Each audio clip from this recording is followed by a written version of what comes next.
April's good സ്റ്റോറീസിലേക്ക് ഏവർക്കും സ്വാഗതം. ജോസി ഭാഗമറ്റം എഴുതിയ നോവൽ തിരയും തീരവും. ഭീകരാന്തരീക്ഷം സൃഷ്ടിച്ച ഒരു രാത്രി കൂടി കടന്നുപോയി. നേരം പുലർന്നപ്പോൾ പാതി മയക്കത്തിൽ നിന്ന് കണ്ണു തുറന്ന ശൗരിക്കുട്ടിയുടെ കണ്ണിൽപ്പെട്ടത് കരയായിരുന്നു. കൂടെയുള്ളവരെല്ലാം തീർത്തും അവശരായി കഴിഞ്ഞു. ശൗരിക്കുട്ടി തളർന്നിരിപ്പാണ്. മൈലുകൾക്കപ്പുറമാണ് കര. പക്ഷേ എഞ്ചിൻ പ്രവർത്തനരഹിതമായ ബോട്ട് എങ്ങനെ കരയ്ക്കടുപ്പിക്കുമെന്ന് അറിയില്ല. കാറ്റ് അതിശക്തമാണ്. ബോട്ട് ഒരു വശം അല്പം ചെരിഞ്ഞ് കുട്ടിയുടെ കൈവിട്ടുപോയ കളിവെള്ളം പോലെയാണ് നീങ്ങുന്നത്. ചെന്നടിയുന്നത് പാറക്കൂട്ടങ്ങളിലാണെങ്കിൽ ബോട്ട് ഛിന്നഭിന്നമാകുമെന്നത് തീർച്ചയാണ്. കരയുടെ കാഴ്ച കുറെ കൂടെ വ്യക്തമായി. കാറ്റത്ത് തെങ്ങുകൾ തലയറഞ്ഞാടുന്നു. ശൗരിക്കുട്ടി അവശരായിരുന്ന കൂട്ടുകാർക്ക് കര കാട്ടിക്കൊടുത്തു. ലക്ഷദ്വീപാണെന്ന് തോന്നുന്നു. പൈലിച്ചേട്ടൻ പറഞ്ഞു, നമ്മൾ അത്രയ്ക്ക് പടിഞ്ഞാറ് പോന്നു. എങ്ങനെ കരയ്ക്കടുക്കാം എന്നായി ആലോചന. നീന്തി കയറാൻ പറ്റുമോ? ശൗരിക്കുട്ടി ചോദിച്ചു. അതിനുള്ള കരുത്ത് ആരിലും അവശേഷിച്ചിട്ടില്ല. കരയുടെ നേർക്ക് തന്നെയാണ് കാറ്റിൻ്റെ ഗതി. മനുഷ്യരില്ലാത്ത സ്ഥലമാണെന്ന് തോന്നണു. ഒരൊറ്റ വീടോ കെട്ടിടോ കാണാനില്ലല്ലോ. അവിടെവിടെ പൊന്തി നിൽക്കുന്ന പവിഴപ്പുറ്റുകൾ കാണാമായിരുന്നു. അതിലെങ്ങാനും ചെന്നിടിച്ച നമ്മൾ തീർന്നു. പൈലിച്ചേട്ടൻ ആശങ്കയോടെ പറഞ്ഞു. ചുഴലിക്കാറ്റ് കരയിൽ ആഞ്ഞു വീശുന്നുണ്ട്. കടലിലേക്ക് പിഴുതു വീണ് കിടക്കുന്ന തെങ്ങുകൾ. മാറിപ്പോ, ഇടത്തോട്ട്. എൻ്റെ മാതാവേ! പൈലിച്ചേട്ടൻ പവിഴപ്പുറ്റ് നോക്കി നിലവിളിച്ചു. അതിലിടിക്കാതെ കഷ്ടിച്ച് ബോട്ട് നീങ്ങിപ്പോയി. ഏതാണ്ട് 100 വാരയോളം ദൂരമേയുള്ളൂ കരയിലേക്ക്. ബോട്ട് ശക്തമായി ഒന്ന് കുലുങ്ങി. എഴുന്നേറ്റ് നിന്നവർ മറിഞ്ഞു വീണു. അടിയിടിച്ചു. പൈലിച്ചേട്ടൻ നിലവിളിച്ചു. അധ്യായം 31. ശൗരിക്കുട്ടിയും നടക്കാൻ ശേഷിയുള്ള 2 പേരും കരയ്ക്കിറങ്ങാമെന്ന് തീരുമാനിച്ചു. ബോട്ടിൻ്റെ അടിമരം പവിഴപ്പുറ്റിലോ അടിത്തട്ടിലോ ഇടിച്ചുറച്ചിരിക്കുകയാണ്. ഇറങ്ങുന്നിടത്ത് ചെളിയുണ്ടോ എന്നറിയാൻ ശൗരിക്കുട്ടി അരയ്ക്ക് ചുറ്റും കയർ കെട്ടി ഒരറ്റം ബോട്ടിൽ നിൽക്കുന്നവരുടെ കയ്യിൽ ഏൽപ്പിച്ചിരുന്നു. ബോട്ടിൽ നിന്ന് വെള്ളത്തിലേക്ക് ചാടിയ ശേഷം ശൗരിക്കുട്ടി 50 അടിയോളം ദൂരം തിരകൾക്കൊപ്പം നീന്തി. നിലത്ത് കാലുറപ്പിക്കാമെന്ന് തോന്നിയപ്പോൾ നിലനിന്ന് നോക്കി. നെഞ്ചപ്പം കടൽ. അടിയിൽ ചെളിയില്ല. ശൗരിക്കുട്ടി അരയിൽ നിന്ന് കയറഴിച്ചു വിട്ടുകൊടുത്തു. അതിനുശേഷം അല്പദൂരം കൂടി നീന്തി. പിന്നെ കരയിലേക്ക് നടന്നു കയറി. മണ്ണും ചതുപ്പും കുറ്റിച്ചെടികളും കൂടിക്കലർന്നൊരു തുരുത്തായിരുന്നു അത്. തുരുത്തിൽ അവിടെവിടെ തെങ്ങുകൾ കാണപ്പെട്ടു. അവയ്ക്ക് ശരിയായ രൂപമോ വളർച്ചയോ ഉണ്ടായിരുന്നില്ല. വികലാംഗരായ തെങ്ങുകൾ എന്നാണ് ശൗരിക്കുട്ടിക്ക് തോന്നിയത്. നിരന്തരവും ശക്തവുമായ കാറ്റേറ്റ് അവ തലങ്ങും വിലങ്ങും ചാഞ്ഞും ചെരിഞ്ഞും വളഞ്ഞു നിന്നു. 2 or 3 തെങ്ങുകൾ കടപ്പുറത്തേക്ക് പിഴുതു വീണ് കിടപ്പുണ്ടായിരുന്നു. കരയിലെത്തിയതും ശൗരിക്കുട്ടി അവിടെ മലർന്നു കിടന്നു. ജീവനോടെ ഏതെങ്കിലും കരപറ്റാൻ കഴിയുമെന്ന പ്രതീക്ഷ 5% പോലും ഇല്ലായിരുന്നു. തൻ്റെ ബോട്ടിലുള്ളവർ ഓരോരുത്തരായി കയറിൻ്റെ സഹായത്തോടെ കരയിലേക്ക് വരുന്നത് കാണാം. ഡെന്നിച്ചനും ജോജിയും കരയ്ക്കെത്തി. സേവിച്ചനും ഔസേപ്പച്ചനും നീന്തുന്നത് കാണാം. മറ്റു 2 പേർ കൂടി വെള്ളത്തിലിറങ്ങി. 3 പേർ അവശരായി ബോട്ടിൽ കിടപ്പുണ്ട്. അവർക്ക് വെള്ളത്തിലിറങ്ങാനുള്ള ശേഷിയില്ല. ഇവിടെ മനുഷ്യന്മാരുടെ താമസമൊന്നുമില്ല. അംബ്രോസ് 4 പാടും നോക്കി കിതച്ചുകൊണ്ട് പറഞ്ഞു. ഇല്ലാതിരിക്കുന്നതാ നല്ലത്. ഡെന്നിച്ചൻ പറഞ്ഞു. ഉള്ളവര് മനുഷ്യരെ കൊന്ന് തിന്നുന്നവരാണെങ്കിലോ? അങ്ങനത്തെ മനുഷ്യരൊന്നും ഇപ്പോഴില്ലടാ, പൈലിച്ചേട്ടൻ പറഞ്ഞു. കാലാപ്പാനി എന്നുള്ള സിനിമയിൽ കണ്ട ഓർമ്മ വെച്ച് പറഞ്ഞതാ. ജീവൻ വീണ്ടു കിട്ടിയ ആശ്വാസത്തിൽ ഡെന്നിച്ചൻ ചിരിച്ചു. ഈ തെങ്ങുംപുരയിടമൊക്കെ ആരുടേതാണ്? ആംബ്രോസ് എളിക്ക് കൈകുത്തി നിന്ന് ആരോടെന്നില്ലാതെ ചോദിച്ചു. സേവിച്ച, ആ വീണ് കിടക്കുന്ന തെങ്ങിൻ്റെ തേങ്ങയൊക്കെ അടർത്തിക്കൊണ്ടുവാ. തല്ലിപ്പൊട്ടിച്ച് തിന്നാം. ഇവിടെ വേറെ തിന്നാനൊന്നും കിട്ടത്തില്ല, ശൗരിക്കുട്ടി പറഞ്ഞു. ഔസേപ്പച്ചനും സേവിച്ചനും തെങ്ങുകൾ വീണ് കിടക്കുന്നിടത്തേക്ക് നീങ്ങി. ഡെന്നിച്ചനും ആ കൂടെ പോയി. ബോട്ടിൽ കിടക്കുന്നവരെ എങ്ങനെ കരയ്ക്കെത്തിക്കുമെന്ന് ജോജിയും ശൗരിക്കുട്ടിയും കൂടി ആലോചിച്ചു. തീരെ നീന്താൻ വയ്യാത്തവരെ കരയ്ക്കെത്തിക്കാൻ ബുദ്ധിമുട്ടുണ്ട്. നിലവിൽ ആരും ആരോഗ്യവാന്മാരല്ല. 3 ദിവസം നീണ്ടുനിന്ന നരകയാതനയും ഭീതിയും വിശപ്പും ദാഹവും എല്ലാം കൂടി അവരെയെല്ലാം തീർത്തും ദുർബലരാക്കിയിരുന്നു. ആദ്യം ആഹാരത്തിനും കുടിവെള്ളത്തിനും മാർഗം കണ്ടെത്തുക. കടലിലേക്ക് പിഴുതു വീണ തെങ്ങുകളിലെ തേങ്ങ മിക്കവാറും കടലെടുത്ത് പോയിരുന്നു. ഏതാനും കരിക്കുകൾ കിട്ടി. ഡെന്നിച്ചൻ കടൽത്തീരം വഴി കുറേ ദൂരം നടന്ന് കരയ്ക്കടിഞ്ഞുകിടന്ന ഉണക്കത്തേങ്ങകൾ പെറുക്കിക്കൊണ്ടുവന്നു. ശൗരിക്കുട്ടി 3 കരിക്കുമായി ബോട്ടിലേക്ക് നീന്തിപ്പോയി. ബോട്ടിൽ നിന്ന് കെട്ടിത്തൂക്കിയിട്ടിരുന്ന കയറിൽ പിടിച്ചു തൂങ്ങി. ഉള്ളിൽ കയറിപ്പറ്റി. പൈലിച്ചേട്ടൻ കിടുകിടുന്ന് വിറച്ചുകൊണ്ടാണ് കിടക്കുന്നത്. കഴിഞ്ഞ രാത്രി പൈലിച്ചേട്ടന് പനിയുണ്ടായിരുന്നു. ഇപ്പോൾ അത് കടുത്തിരിക്കുന്നു. ശൗരിക്കുട്ടി മീൻ സൂക്ഷിക്കുന്ന സ്റ്റോറിലിറങ്ങി അവിടെ ഐസ് കട്ട പിടിച്ചാൽ തല്ലിപ്പൊട്ടിച്ച് നിരത്താൻ കത്തിയും കമ്പിയും വെച്ചിട്ടുണ്ടായിരുന്നു. ശൗരിക്കുട്ടി അതെടുത്ത് കരിക്ക് പൊതിച്ചു. തുറന്ന് അവശരായി കിടന്ന 3 പേർക്കും കരിക്കൻ വെള്ളം കുടിക്കാൻ കൊടുത്തു. വല്ല രക്ഷയുമുണ്ടോ ശൗരിക്കുട്ടി? പൈലിച്ചേട്ടൻ പനിച്ചു വിറയ്ക്കുന്നതിനിടയിൽ ചോദിച്ചു. അത് മനുഷ്യർ താമസിക്കണ കരയല്ല, വെറും തുരുത്താണ്. കുറച്ച് തെങ്ങ് അവിടെ നിൽപ്പുണ്ട്. വിശക്കുമ്പോൾ തേങ്ങ പൊട്ടിച്ച് തിന്നാം. വേറെ വഴിയൊന്നുമില്ല. ഇവിടുന്ന് രക്ഷപ്പെടാൻ പറ്റുമോ? നമ്മളെ ആരെങ്കിലും വന്ന് രക്ഷപ്പെടുത്തണം, ശൗരിക്കുട്ടി പറഞ്ഞു. ബോട്ടിൽ പോകാൻ പറ്റത്തില്ലല്ലോ. ഇതിനി ഇവിടുന്ന് കൊണ്ടുപോകണമെങ്കിൽ വേറെ ബോട്ട് വന്ന് കെട്ടിവലിച്ചു കൊണ്ടുപോകണം. എഞ്ചിൻ റൂമിൽ വെള്ളം കയറണുണ്ട് കേട്ടോ, ലോനപ്പൻ പറഞ്ഞു. അടിയടിച്ചപ്പോൾ എവിടോ വിള്ളൽ വീണിട്ടുണ്ട്. ആ വെള്ളം കയറിക്കോട്ടെ, ഇനി അത് മുങ്ങാനൊന്നും പോണില്ലല്ലോ, അടിയിടിച്ച് നിൽക്കുവല്ലേ, ശൗരിക്കുട്ടി പറഞ്ഞു. എന്നാലും നങ്കൂരം ഉറപ്പിച്ചേക്കണം. ഇനിയും കാറ്റും കോളും വന്ന കടലെടുത്ത് പോകാണ്ടിരിക്കട്ടെ, ലോനപ്പൻ പറഞ്ഞു. ശൗരിക്കുട്ടി ബോട്ടിൽ നിന്നുകൊണ്ട് കരയിലേക്ക് നോക്കി. കരയാണോ കടലാണോ കൂടുതൽ സുരക്ഷിതം എന്നളക്കുന്ന തരത്തിലുള്ള നോട്ടം. ഞങ്ങളെ കരയ്ക്കെടുക്കണ്ട ശൗരിക്കുട്ടിയെ, പൈലിച്ചേട്ടൻ പറഞ്ഞു. ഇവിടെ കിടന്നോളാം. ബോട്ട് മുങ്ങിപ്പോകുമെന്ന് പേടിക്കണ്ടല്ലോ. ബോട്ട് വശത്തേക്ക് ചെരിഞ്ഞു മറിയുമോ എന്നായിരുന്നു ശൗരിക്കുട്ടിയുടെ പേടി. ബോട്ടിലുള്ളവർക്ക് കരിക്ക് പൊളിച്ചു കൊടുത്ത ശേഷം അവൻ വെള്ളത്തിലിറങ്ങി ബോട്ടിനു ചുറ്റും നീന്തി. പിൻഭാഗത്ത് മുങ്ങാങ്കുഴി ഇട്ടു നോക്കി. പവിഴപ്പുറ്റിലല്ല, അടിത്തട്ടിലാണ് ബോട്ടിൻ്റെ അടിഭാഗം ഇടിച്ചു നിൽക്കുന്നത്. ഉയർന്നു വന്നിട്ട് അവൻ കുറെ കൂടി പിൻഭാഗത്തേക്ക് നീന്തി. അവിടെ കടലിന് നിറമാറ്റം കണ്ടു. ഇളം പച്ച നിറം മാറി ഇളം നീലയാകുന്നു. അതിനപ്പുറം കടും നീല. 100-200 മീറ്റർ അപ്പുറത്ത് പെട്ടെന്ന് കടലാഴം മർദ്ദിച്ചതായി അവൻ ഊഹിച്ചു. ഒരു കുന്നിൻ്റെ ഉച്ചിയാകാം ഈ തുരുത്ത്. ഇതിൻ്റെ വശങ്ങൾ ആഴമേറിയ ഗർത്തങ്ങളാകാം. ശൗരിക്കുട്ടി തിരിച്ച് കരയിലേക്ക് നീന്തിക്കയറി. ഒരു കണക്കിൽ ബോട്ടാണ് സുരക്ഷിതം. ഈ തുരുത്തിൽ എന്തൊക്കെയുണ്ടെന്ന് നമുക്കറിയാൻ വയ്യ, ശൗരിക്കുട്ടി കരയ്ക്കിറങ്ങിയവരോട് പറഞ്ഞു. രാത്രിയാകുമ്പം ബോട്ടിൽ പോയി കിടക്കാം. പകല് നമുക്കൊരു തെരച്ചിൽ നടത്തണ്ടേ, ജോജി ചോദിച്ചു. കാട്ടുജാതിക്കാര് വല്ലവരും ഉണ്ടോയെന്ന് നോക്കാം. ഡെന്നിച്ചൻ അതിനോട് അനുകൂലിച്ചു. കരിക്ക് കുടിച്ചും തേങ്ങ തിന്നും വിശപ്പിനും തളർച്ചയ്ക്കും ഒരാശ്വാസമായതോടെ അവൻ തെരച്ചിലിനിറങ്ങി. ചെറിയ തുരുത്തൊന്നുമല്ല കേട്ടോ, ജോജി വള്ളിപ്പടർപ്പ് മൂടിയ ചെറിയ കുന്ന് ചൂണ്ടിക്കാട്ടി. ഇതൊരു ഐലൻഡാണ്. ഉള്ളിലേക്ക് കടന്നു കയറുക ദുഷ്കരമായിരുന്നു. വള്ളിപ്പടർപ്പുകൾക്കിടയിൽ മുള്ളുകളും ധാരാളമുണ്ടായിരുന്നു. ഇനി മുന്നോട്ട് പോണോ? ഇഴജീവികൾ കാണും. തേളും പഴുതാരയും പാമ്പും ഒക്കെ ഉണ്ടാവും. ഇവിടെ വെച്ച് എന്തേലും പറ്റിയാൽ തീർന്ന്. ഒരാശുപത്രിക്ക് കൊണ്ടുപോകണമെങ്കിൽ ഹെലികോപ്റ്റർ തന്നെ വേണ്ടിവരും, ശൗരിക്കുട്ടി പറഞ്ഞു. വല്ലതും തിന്നണ്ടേ ശൗരിക്കുട്ടിയെ? ഒരു വീടോ കുടിയോ എന്തെങ്കിലും ഉള്ളിലോട്ട് കയറിയ കാണാണ്ടിരിക്കോ? കാട്ടുജാതിയോ നാട്ടുജാതിയോ എന്നതായാലും മതി. അവർ തിന്നണത് എന്താന്ന് വെച്ചാൽ നമുക്കും തിന്നാവല്ലോ. അവർ നമ്മളെ തിന്നാതിരുന്നാൽ മതി, ഔസേപ്പച്ചൻ പറഞ്ഞു. കുടിവെള്ളം കിട്ടിയാലും മതിയായിരുന്നു. ജോജിക്ക് 2 കരിക്ക് കുടിച്ചിട്ടും ദാഹമടങ്ങിയിട്ടില്ല. ഇനിയുള്ള കരിക്കുകൾ തെങ്ങിൻ്റെ മുകളിലാണ്. തെങ്ങിൽ കയറി അടത്തേണ്ടി വരും. അതിനുള്ള കരുത്ത് കൈകാലുകൾക്കില്ല. കുറ്റിച്ചെടികൾ വകഞ്ഞു മാറ്റി അവർ കുറെ ഉള്ളിലേക്ക് പോയി. ജോജിക്കും ഔസേപ്പച്ചനും കുന്നിൻ മുകളിലേക്ക് കയറണമെന്നുണ്ടായിരുന്നു. ദ്വീപിൻ്റെ ചുറ്റുപാടുകൾ കാണാൻ അതാണ് സൗകര്യം. എന്നാൽ ശൗരിക്കുട്ടി അവരെ പിന്തിരിപ്പിച്ചു. എവിടെ കയറി നിന്ന് നോക്കിയാലും ഈ കാണുന്ന പോലൊക്കെയുള്ളൂ. തെങ്ങുണ്ടല്ലോ, അതുപോലെ പപ്പായയോ പൈനാപ്പിളോ അങ്ങനെ എന്തെങ്കിലും, ഡെന്നിച്ചൻ സംശയം പ്രകടിപ്പിച്ചു. തെങ്ങുണ്ടായത് ആരും കൊണ്ടുവന്ന് നട്ടുപിടിപ്പിച്ചതല്ല. കടലിൽ കൂടി ഒഴുകി വന്ന തേങ്ങ കരയ്ക്കടിഞ്ഞു പൊട്ടി മുളച്ചതാണ്. പപ്പായയും പൈനാപ്പിളും അങ്ങനെ എവിടുന്ന് വരാൻ, ശൗരിക്കുട്ടി ചോദിച്ചു. വെള്ളം തേടി അവിടെവിടെ ചുറ്റി നടന്നെങ്കിലും ചില ചതുപ്പുകൾ കണ്ടതല്ലാതെ ശുദ്ധജലത്തിൻ്റെ ഉറവയോ വെള്ളം കെട്ടിക്കിടക്കുന്ന സ്ഥലമോ എങ്ങും കണ്ടില്ല. നമുക്കൊരു കാര്യം ചെയ്യാം, കടപ്പുറത്തൂടെ ഒന്ന് വലം വെച്ച് വരാം, ഔസേപ്പച്ചൻ പറഞ്ഞു. ശൗരിക്കുട്ടിക്ക് പ്രതീക്ഷയൊന്നുമില്ലായിരുന്നു.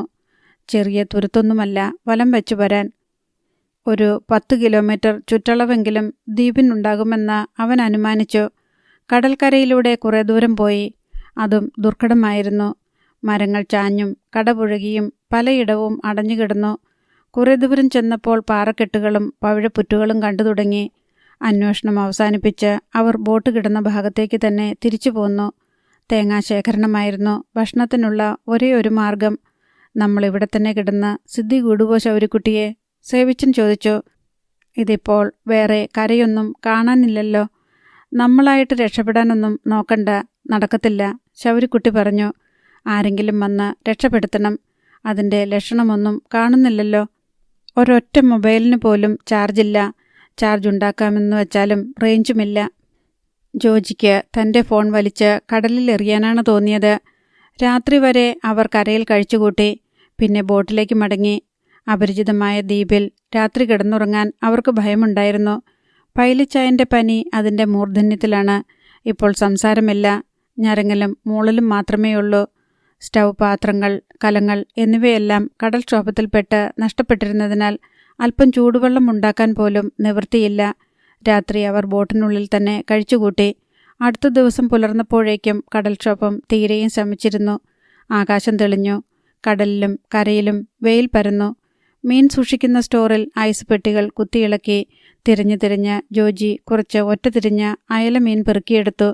അതുമായി അവൻ കരയ്ക്ക് നീന്തിപ്പോയി. അവൻ്റെ കയ്യിൽ സിഗരറ്റ് ലൈറ്ററുണ്ട്. തുരുത്തിൽ നിന്ന് ഉണങ്ങിയ തെങ്ങിൻ മടലുകളും ചൂട്ട്, കൊതുമ്പ്, കോഞ്ഞാട്ട, ഉണക്കത്തേങ്ങ എന്നിവയും കൂട്ടിയിട്ട് ജോജി തീയുണ്ടാക്കി. മീനുകൾ അതിനു മീതെ വെച്ച് ചുട്ടെടുത്തു. ഔസേപ്പച്ചൻ കുറച്ച് തേങ്ങയും തീയിൽ വെച്ച് ചുട്ടു. പച്ചത്തേങ്ങ തിന്ന് അയാൾക്ക് ചെടിച്ചിരുന്നു. പൈലിച്ചേട്ടൻ്റെ നില പിറ്റേന്ന് തീർത്തും വഷളായി. അടിയന്തരമായി വൈദ്യസഹായം ലഭിച്ചില്ലെങ്കിൽ ആൾ മരിച്ചുപോയേക്കുമെന്ന നില വരെ എത്തി. വീണ്ടും എല്ലാവരും മരണഭയത്തിലായി. ആരും തങ്ങളെ കണ്ടുപിടിക്കുന്നില്ലെങ്കിൽ തങ്ങൾ ജീവനോടെ ഉണ്ടെന്ന് ലോകം അറിയാതെ പോകുമല്ലോ എന്ന ഭയം അവരെ അലട്ടി. നമ്മുടെ ആൾക്കാർ അന്വേഷിക്കുന്നുണ്ടായിരിക്കും. ശൗരിക്കുട്ടി അവരെ സമാധാനിപ്പിക്കാൻ ശ്രമിച്ചു. കടലിൽ കാണാതെ പോയവരെ തെരഞ്ഞു പിടിക്കാൻ സർക്കാർ ബോട്ടും വിമാനവും ഒക്കെ അയക്കും. അവർ കുറേ തെരഞ്ഞിട്ട് തിരിച്ചു പോയി കാണും ശൗരിക്കുട്ടി. അല്ലെങ്കിൽ ഇപ്പോൾ കണ്ടുപിടിക്കേണ്ടതല്ലേ? ദിവസം എത്രയായി? നമ്മൾ മുങ്ങിച്ചത്തിട്ടുണ്ടെന്നായിരിക്കും അവരുടെ വിചാരം. ആ ചുഴലിക്കാറ്റിനും കടലിളക്കത്തിനും എത്ര വെള്ളം മുങ്ങിപ്പോയി കാണും? ഡെന്നിച്ചനും പ്രതീക്ഷയറ്റു. ഉച്ചതിരിഞ്ഞ നേരത്ത് ആകാശത്ത് ഒരിരമ്പം കേട്ട് കരയിലുണ്ടായിരുന്നവർ പിടഞ്ഞെണീറ്റ് നോക്കി. തേങ്ങ പെറുക്കാൻ പോയിരുന്ന ജോജിയും സേവിച്ചനും പാഞ്ഞു വരുന്നുണ്ടായിരുന്നു. ദ്വീപിൻ്റെ തെക്ക് പടിഞ്ഞാറ് ഭാഗത്ത് ആകാശത്തിൽ വജ്രത്തിളക്കം പോലെ ഒരു പൊട്ട് പ്രത്യക്ഷപ്പെട്ടു. അത് വിമാനമാണല്ലോ, വീർപ്പടക്കിക്കൊണ്ട് ഔസേപ്പച്ചൻ പറഞ്ഞു. വിമാനത്തിൻ്റെ വലിപ്പം കൂടിക്കൂടി വന്നു. അത് വളരെ ഉയരെ ദ്വീപിന് മുകളിലെത്തി. താഴെ നിന്നവർ മുകളിലേക്ക് കൈകൾ ഉയർത്തി ആർത്തട്ടഹസിച്ചു. ബോട്ടിൻ്റെ ഡെക്കിലുണ്ടായിരുന്നവരും എണീറ്റ് ബഹളം വയ്ക്കുന്നുണ്ടായിരുന്നു. അവന്മാര് തെരഞ്ഞു വന്നതാണോ? ആണെങ്കിൽ താഴോട്ട് വരണ്ടേ? അത് വിമാനമാ, ഹെലികോപ്റ്ററല്ല. ദ്വീപിന് മുകളിൽ കൂടി വിമാനം തെക്ക് കിഴക്ക് ദിക്കിലോട്ട് പറന്നകന്നു. താഴെ നിന്നവർ കണ്ണിമയ്ക്കാതെ സ്തബ്ധരായി നോക്കി നിന്നു. തിളങ്ങുന്ന ഒരു പ്രാവ് അന്തരീക്ഷത്തിൽ ഇടയ്ക്കിടെ മിന്നുന്ന പോലെ തോന്നിച്ച് അത് അപ്രത്യക്ഷമായി. അധ്യായം 32. ചെല്ലിക്കടപ്പുറത്ത് എമിലി ക്ഷോഭിച്ച് കടലിലേക്ക് നോക്കിക്കൊണ്ട് നിന്നു. മേബിൾ അരികെ നിൽപ്പുണ്ടായിരുന്നു. അവൾക്ക് വലിയ സങ്കടവും അതിനുമീതെ പ്രാർത്ഥനയുമുണ്ട്. ശൗരിക്കുട്ടി എവിടെയോ ജീവനോടെ ഉണ്ടെന്നല്ലാതെ അവന് എന്തെങ്കിലും ആപത്ത് സംഭവിച്ചുവെന്ന് കരുതാൻ അവൾക്ക് പറ്റില്ല. കൊടുങ്കാറ്റും ക്ഷുഭിതമായ കടലും അവനെയും ഉപദ്രവിച്ചിട്ടുണ്ടാകാം. എന്നാൽ അവൻ അതിനെ ചെറുത്തു നിൽക്കുമെന്നാണ് മേബിളിൻ്റെ പ്രതീക്ഷ. എമിലിയുടെ മുഖത്തേക്ക് നോക്കുമ്പോൾ അവൾക്ക് ആശ്വാസം തോന്നും. എമിലി നോക്കുന്നത് കരകാണ കടലിനും അപ്പുറത്തേക്കാണെന്ന് തോന്നിപ്പോകും. മേബിളിന് കാണാൻ കഴിയാത്ത കാഴ്ചകൾ എമിലിക്ക് കാണാൻ കഴിയുന്നുണ്ടെന്നും ശൗരിക്കുട്ടിയുടെ ബോട്ട് തിരികെ വരുന്നത് എമിലി കണ്ടു കഴിഞ്ഞുവെന്ന് തന്നെ മേബിൾ വിചാരിക്കും. ഒരു തിര കയറി വന്നപ്പോൾ മേബിൾ അല്പം പിന്നോട്ട് മാറി. എമിലി അവിടെ തന്നെ നിന്നതേയുള്ളൂ. തിര വന്ന് അവരുടെ കാൽമുട്ടുകളിലിടിച്ചു. മേബിളിൻ്റെ പാദങ്ങളും നനഞ്ഞു.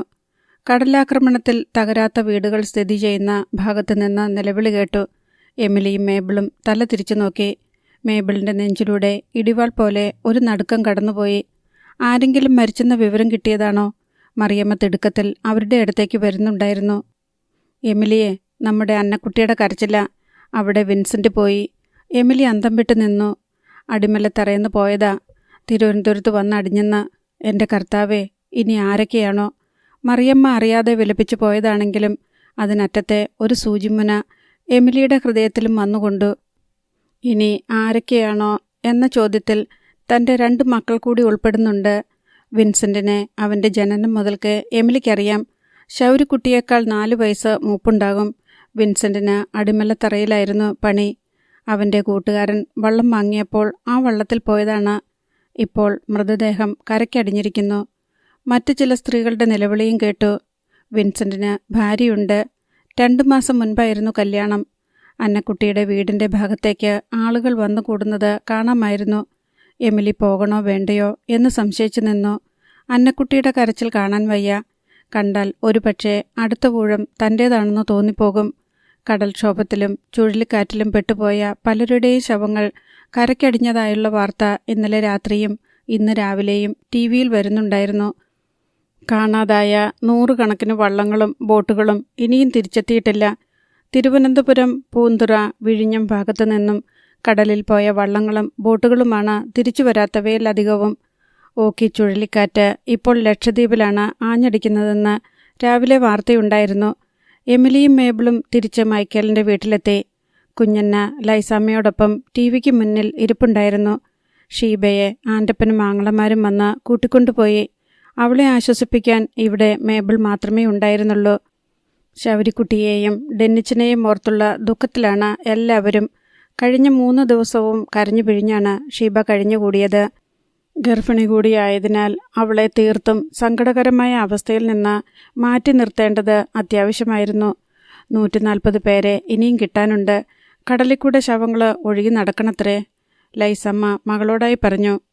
ഒന്നും മിണ്ടാതിരിക്കുവോ? മനുഷ്യരെ രക്ഷപ്പെട്ട കാര്യം ഒന്നും പറയാനില്ലേ? മേബിൾ നീരസപ്പെട്ടു. അതുമുണ്ട്. കുറേ കപ്പലുകളും വിമാനങ്ങളുമൊക്കെ കടലിൻ്റെ മീതെ തെരഞ്ഞു നടക്കുന്നത് TV കാണിച്ചു. ഇതിനിടയിൽ TV-യിലെ വാർത്താ ബുള്ളറ്റിൻകാരിയുടെ അറിയിപ്പ് വന്നു. ഇപ്പോൾ കിട്ടിയ വാർത്ത: കേരളത്തിൽ നിന്ന് പോയ 10 ഫിഷിംഗ് ബോട്ടുകൾ കൊടുങ്കാറ്റിൽപ്പെട്ട് ലക്ഷദ്വീപിലെ കൽപ്പേനി ദ്വീപിൽ ചെന്നടിഞ്ഞതായി വിവരം ലഭിച്ചിരിക്കുന്നു. 120 മത്സ്യത്തൊഴിലാളികളെ വ്യോമസേനയും നാവികസേനയും ചേർന്ന് രക്ഷപ്പെടുത്തി. കേരളത്തിൽ നിന്നുള്ള 66 ബോട്ടുകളും തമിഴ്നാട്ടിൽ നിന്നുള്ള 2 ബോട്ടുകളും മഹാരാഷ്ട്ര തീരത്തെ സിന്ധുദുർഗയിൽ എത്തിച്ചേർന്നതായി വിവരം ലഭിച്ചിട്ടുണ്ട്. ആകെ 952 മത്സ്യത്തൊഴിലാളികളാണ് രക്ഷപ്പെട്ടത്. ഇതിൽ 20ഓളം പേർ മലയാളികളാണെന്ന് അറിവായി. പൂവാറിൽ നിന്ന് 4 ബോട്ടുകളിലായി കടലിൽ പോയ 20 പേരിൽ 12 പേർ ഇനിയും തിരിച്ചെത്താനുണ്ട്. അടിമലത്തുറയിൽ നിന്ന് 8 വള്ളങ്ങൾ കടലിൽ പോയതിൽ പലതും കാണാതായി. 16 പേരെപ്പറ്റി വിവരമൊന്നുമില്ല. വിഴിഞ്ഞത്ത് നിന്ന് 20 ബോട്ടുകളിൽ പോയ 90ഓളം പേരിൽ 16 പേരെപ്പറ്റി വിവരമൊന്നുമില്ല. പൂന്തുറയിൽ നിന്ന് 30 വള്ളങ്ങളിൽ പോയ 130 പേരിൽ 37 പേരെ കാണാതായി. നമ്മുടെ ജാനറ്റിൻ്റെ കാര്യം ഒന്നും പറയുന്നില്ലല്ലോ. കുഞ്ഞന്ന് വിലപിച്ചു. അവർക്ക് അതറിഞ്ഞാൽ മതി. തങ്ങളുടെ ബോട്ടിനെപ്പറ്റി ആരും ഒന്നും പറയുന്നില്ല. നാവികസേനയുടെ 10 കപ്പലുകളും 4 ഹെലികോപ്റ്ററുകളും 3 വിമാനങ്ങളും കടലിൽ തെരച്ചിലും രക്ഷാപ്രവർത്തനങ്ങളും നടത്തിക്കൊണ്ടിരിക്കുന്നു. കൂടാതെ തീരരക്ഷാസേനയുടെ 1 കപ്പലും 3 ഡോണിയർ വിമാനങ്ങളും 1 ഹെലികോപ്റ്ററും വായുസേനയുടെ വിമാനവും 2 ഹെലികോപ്റ്ററുകളും രക്ഷാപ്രവർത്തനത്തിൽ ഏർപ്പെട്ടിരിക്കുന്നു. ഇതുവരെ തീരരക്ഷാസേന 72 പേരെ കടലിൽ നിന്ന് രക്ഷപ്പെടുത്തി. 14 പേർ മരണപ്പെട്ടു. മരണമടഞ്ഞവരുടെ കുടുംബങ്ങൾക്ക് സംസ്ഥാന സർക്കാർ 10 ലക്ഷം രൂപ നഷ്ടപരിഹാരമായി നൽകുമെന്ന് പ്രഖ്യാപിച്ചു. വാർത്താ ബുള്ളറ്റിൻ തുടർന്നുകൊണ്ടേയിരുന്നു. തുരുത്തിനു മീതെ കൂടി പറന്ന വിമാനം പോയിട്ട് 4 മണിക്കൂറെങ്കിലുമായി. ശൗരിക്കുട്ടിക്കും സംഘത്തിനും അവസാന പ്രതീക്ഷയും നശിച്ചു തുടങ്ങിയിരുന്നു. ഇനി ആരും വന്നില്ലെങ്കിലോ ശൗരിക്കുട്ടി? ഡെന്നിച്ചൻ വേവലാതിയെ പൂണ്ടു. നമ്മൾ എന്തായാലും കരയ്ക്കല്ലേ, ചത്തുപോകത്തില്ല. തേങ്ങ തിന്നും കടലിറങ്ങി മീൻ പിടിച്ചു തിന്നും ജീവിക്കും, ആരെങ്കിലും കണ്ടെത്തുന്നതുവരെ, ശൗരിക്കുട്ടി പറഞ്ഞു. ശൗരിക്കുട്ടിക്ക് അങ്ങനെയും ജീവിക്കാം. പക്ഷേ ഡെന്നിച്ചിൻ്റെ സ്ഥിതി അതല്ല. അവന് ഭാര്യയുണ്ട്. അവൾ ഗർഭിണിയാണ്. ഡെന്നിച്ചിന് ഷീബയെ കാണാനും അവളുടെ ശബ്ദം കേൾക്കാനും എന്തെന്നില്ലാത്തൊരു കൊതിയുണ്ടായി. വീട്ടിൽ നിരന്തര സമ്പർക്കത്തിനിടയിൽ അവൻ അവളുടെ മൂല്യം വേണ്ട പോലെ മനസ്സിലാക്കിയിരുന്നില്ല. എന്നാലിപ്പോൾ ഈ നടുക്കടലിലെ കൊച്ചു തുരുത്തിൽ നാളെ ജീവിച്ചിരിക്കുമോ എന്ന നിശ്ചയം പോലുമില്ലാതെ കുടുങ്ങിക്കിടക്കുമ്പോൾ അവൻ തിരിച്ചറിയുന്നു, നാട്ടിൽ വീട്ടിൽ ഭാര്യയ്ക്കും കുടുംബാംഗങ്ങൾക്കുമൊപ്പം താൻ സ്വർഗീയമായ ജീവിതമാണ് ജീവിച്ചുകൊണ്ടിരുന്നത്. മരണപ്പെട്ട് നരകത്തിലെത്തിയ ശേഷം മനസ്താപപ്പെടുന്ന പോലെ അവൻ ചിന്തിച്ചു. ഭൂമിയിൽ കുറെ കൂടി നന്നായി ജീവിക്കാമായിരുന്നു. എല്ലാവരെയും കുറച്ചുകൂടെ സ്നേഹിക്കാമായിരുന്നു. പലരോടും ക്ഷമിക്കാമായിരുന്നു. ശൗരിക്കുട്ടി 1 തവണ കൂടി ബോട്ടിൽ പോയി നോക്കിയ ശേഷം തിരിച്ചെത്തി. പൈലിച്ചേട്ടൻ്റെ ആരോഗ്യനില തീർത്തും മോശമാണെന്ന് അവൻ വന്നു പറഞ്ഞു. പനിയും വിറയലും അതികലശലായി. ശരിക്ക് ബോധമില്ല. പിച്ചും പേയും പറയുന്നു, ചിരിക്കുന്നു, പിന്നെ കരയുന്നു. ആകാശത്ത് മുഴക്കം കേട്ട് എല്ലാവരും ഒരേപോലെ മുകളിലേക്ക് നോക്കി. ദൂരെ ചക്രവാളത്തിൽ തുമ്പി പറന്നു വരുന്ന പോലെ ഒരു സ്വപ്നദൃശ്യം. സ്വപ്നമല്ല, സത്യം തന്നെ. ഹെലികോപ്റ്റർ വരികയാണ്. ആ വിമാനം വന്നിട്ട് പോയില്ലേ? അവർ പറഞ്ഞയച്ചതാ, ശൗരിക്കുട്ടി പറഞ്ഞു. എല്ലാവരും എണീറ്റ് മുകളിലേക്ക് തന്നെ നോക്കിക്കൊണ്ട് നിന്നു. കൈയും കാലും ഇളക്കി തുള്ളാനുള്ള കെൽപ്പൊന്നും ആരിലും ഉണ്ടായിരുന്നില്ല. ഹെലികോപ്റ്റർ ഒരു നിശ്ചിത ഉയരത്തിലേക്ക് താണു വന്നു. കയറിൽ തൂങ്ങിക്കൊണ്ട് ഒരു സൈനികൻ താഴേക്ക് വന്നു. അയാൾ താഴെ ഇറങ്ങി. ഹിന്ദിയിലാണ് അയാൾ സംസാരിച്ചത്. അല്പം മുറിഹിന്ദി അറിയാവുന്നത് ശൗരിക്കുട്ടിക്ക് മാത്രമാണ്. തങ്ങൾ വായുസേനയുടെ രക്ഷാപ്രവർത്തകരാണെന്ന് അവർ വെളിപ്പെടുത്തി. രക്ഷാപ്രവർത്തനത്തിൽ ഏർപ്പെട്ടിരിക്കുകയാണ്. ശൗരിക്കുട്ടി തങ്ങൾ നേരിട്ട വിപത്തിനെപ്പറ്റി ഒരുവിധം പറഞ്ഞു മനസ്സിലാക്കാൻ ശ്രമിച്ചു. ഹെലികോപ്റ്ററിൽ ഓരോരുത്തരെയായി കയറ്റാമെന്ന് സൈനികൻ അറിയിച്ചു. ബോട്ടിൽ അവശരായി 3 പേരുണ്ടെന്ന് ശൗരിക്കുട്ടി വെളിപ്പെടുത്തി. അവരെയാണ് ആദ്യം രക്ഷിക്കേണ്ടത്. അപകടത്തിൽപ്പെട്ട എല്ലാവരെയും രക്ഷിക്കാനാണ് തങ്ങൾ വന്നിരിക്കുന്നതെന്ന് സൈനികൻ അറിയിച്ചു. ആദ്യം ഔസേപ്പച്ചനെ വടത്തിലൂടെ കൊളുത്തി മുകളിലേക്ക് കയറ്റി. അതിനുശേഷം സേവിച്ചിനെയും ഡെന്നിച്ചിനെയും ജോജിയെയും. ശൗരിക്കുട്ടി ബോട്ടിലുള്ളവരെ ഒരുക്കാനായി ബോട്ടിന് നേർക്ക് നീന്തിപ്പോയി കഴിഞ്ഞിരുന്നു. മൈക്കേലാണ് സന്തോഷവാർത്ത കൊണ്ടുവന്നത്. ലക്ഷദ്വീപുകളിലെ കൽപ്പനി ദ്വീപിന് സമീപമുള്ള ഒരു തുരുത്തിൽ തകർന്നടിഞ്ഞ നിലയിൽ ജാനറ്റ് എന്ന ഫിഷിംഗ് ബോട്ടും 9ഓളം മത്സ്യത്തൊഴിലാളികളെയും രക്ഷാസേന കണ്ടെത്തി ഹെലികോപ്റ്ററിൽ കയറ്റി രക്ഷപ്പെടുത്തിയത്രേ. കൽപ്പനി ദ്വീപിലടിഞ്ഞ 10ഓളം ബോട്ടുകളെയും ദുരന്തരക്ഷാസേനയാണ് കണ്ടെത്തിയതും സുരക്ഷിത ക്യാമ്പുകളിലേക്ക് മാറ്റിയതും. ജാനറ്റ് എന്ന ബോട്ട് സാരമായ കേടുപാടുകൾ സംഭവിച്ച് എഞ്ചിൻ പ്രവർത്തനം നിലച്ച് കടലിലൊഴുകി. ഒടുവിൽ മനുഷ്യവാസമില്ലാത്ത ഒരു തുരുത്തിന് സമീപം ചെന്നടിയുകയായിരുന്നുവെന്ന് മൈക്കേൽ വിശദീകരിച്ചു. മൈക്കേലിന് വിവരം ലഭിച്ചത് കോസ്റ്റ് ഗാർഡ് സേനയുടെ ക്യാമ്പിൽ നിന്നാണ്. അവർക്ക് വയർലെസ്സിലൂടെ വിവരം ലഭിച്ചിട്ടേയുള്ളൂ. ഔദ്യോഗികമായ സ്ഥിരീകരണം ഇനിയും വന്നിട്ടില്ല. എല്ലാവരും ടിവിക്ക് മുന്നിൽ ഇരിപ്പായി. 1.5 മണിക്കൂർ കൂടി കഴിഞ്ഞപ്പോൾ ടിവിയിൽ വാർത്ത വന്നു.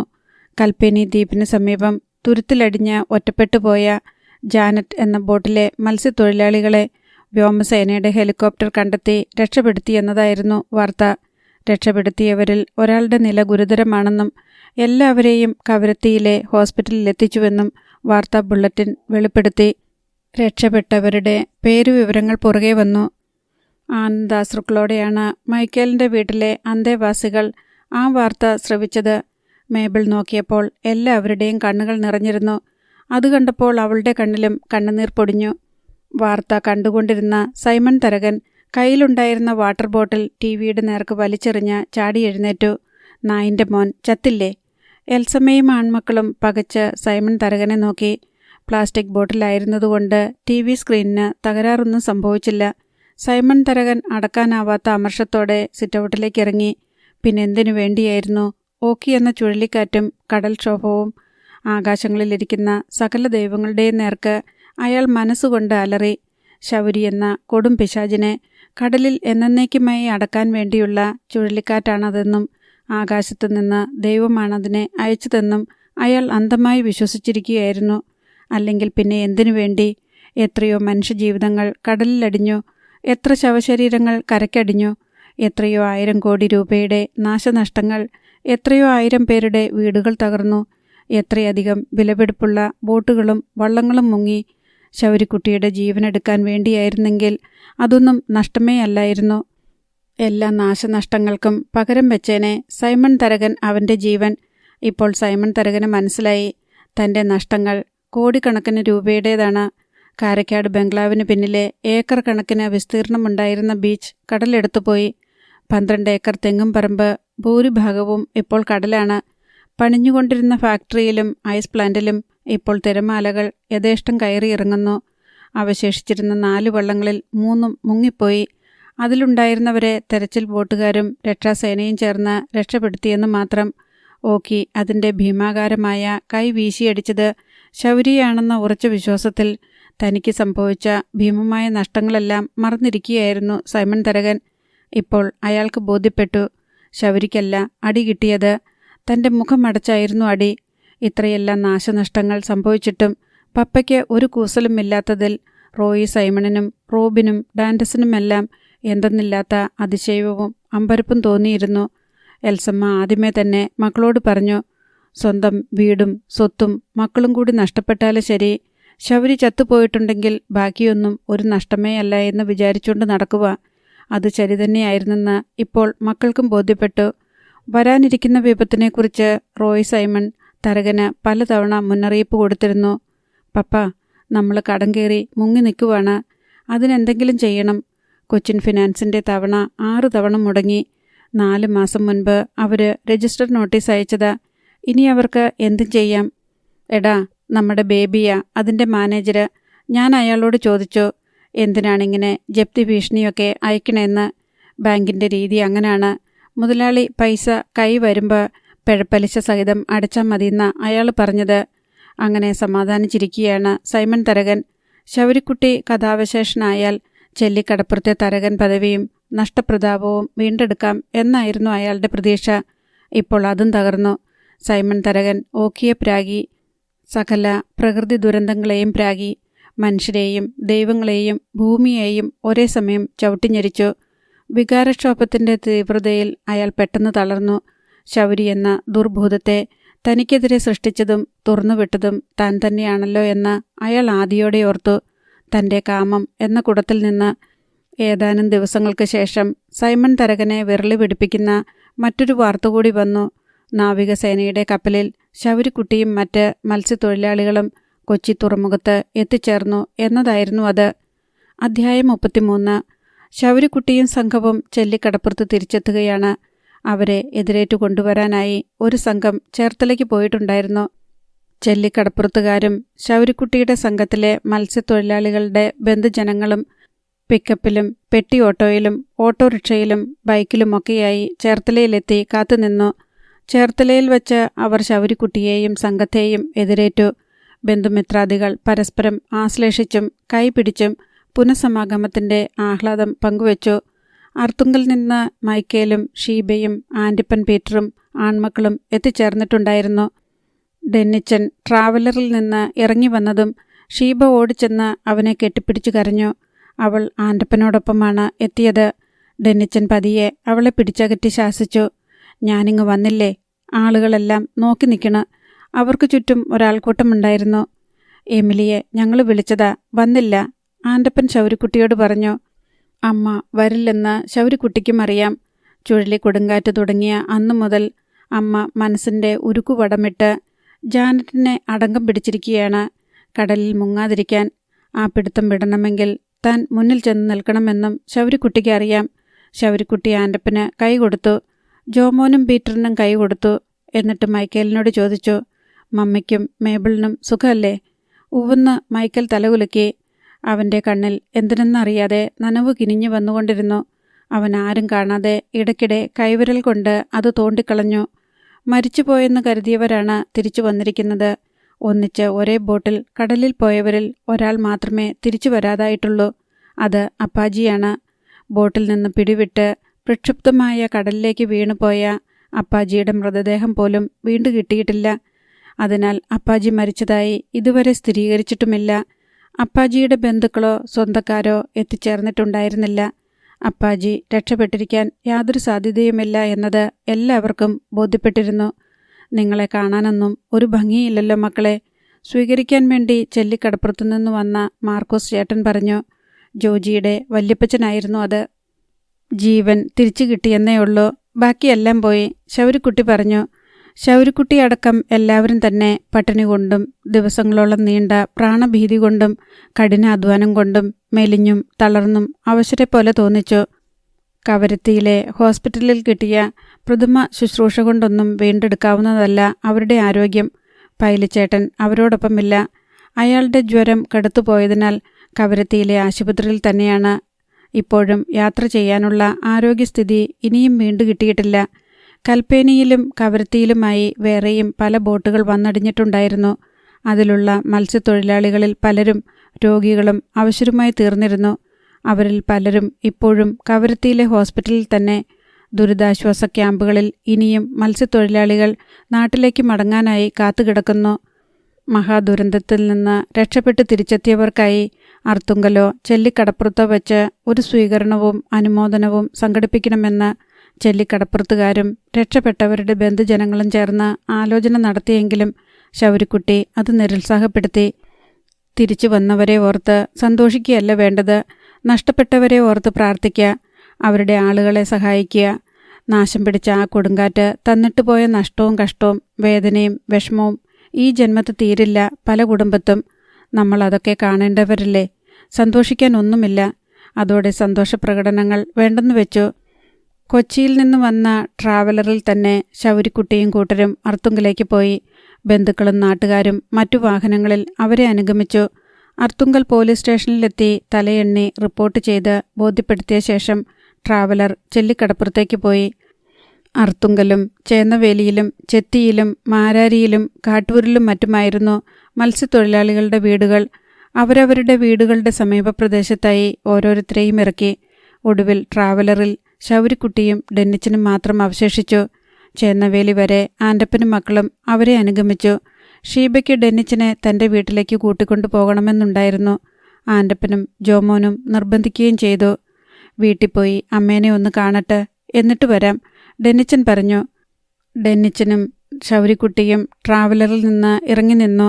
മൈക്കേലിൻ്റെ വീട്ടിലേക്ക് കാർ പോകാത്തതിനാൽ ഇനി നടക്കുകയേ നിവൃത്തിയുള്ളൂ.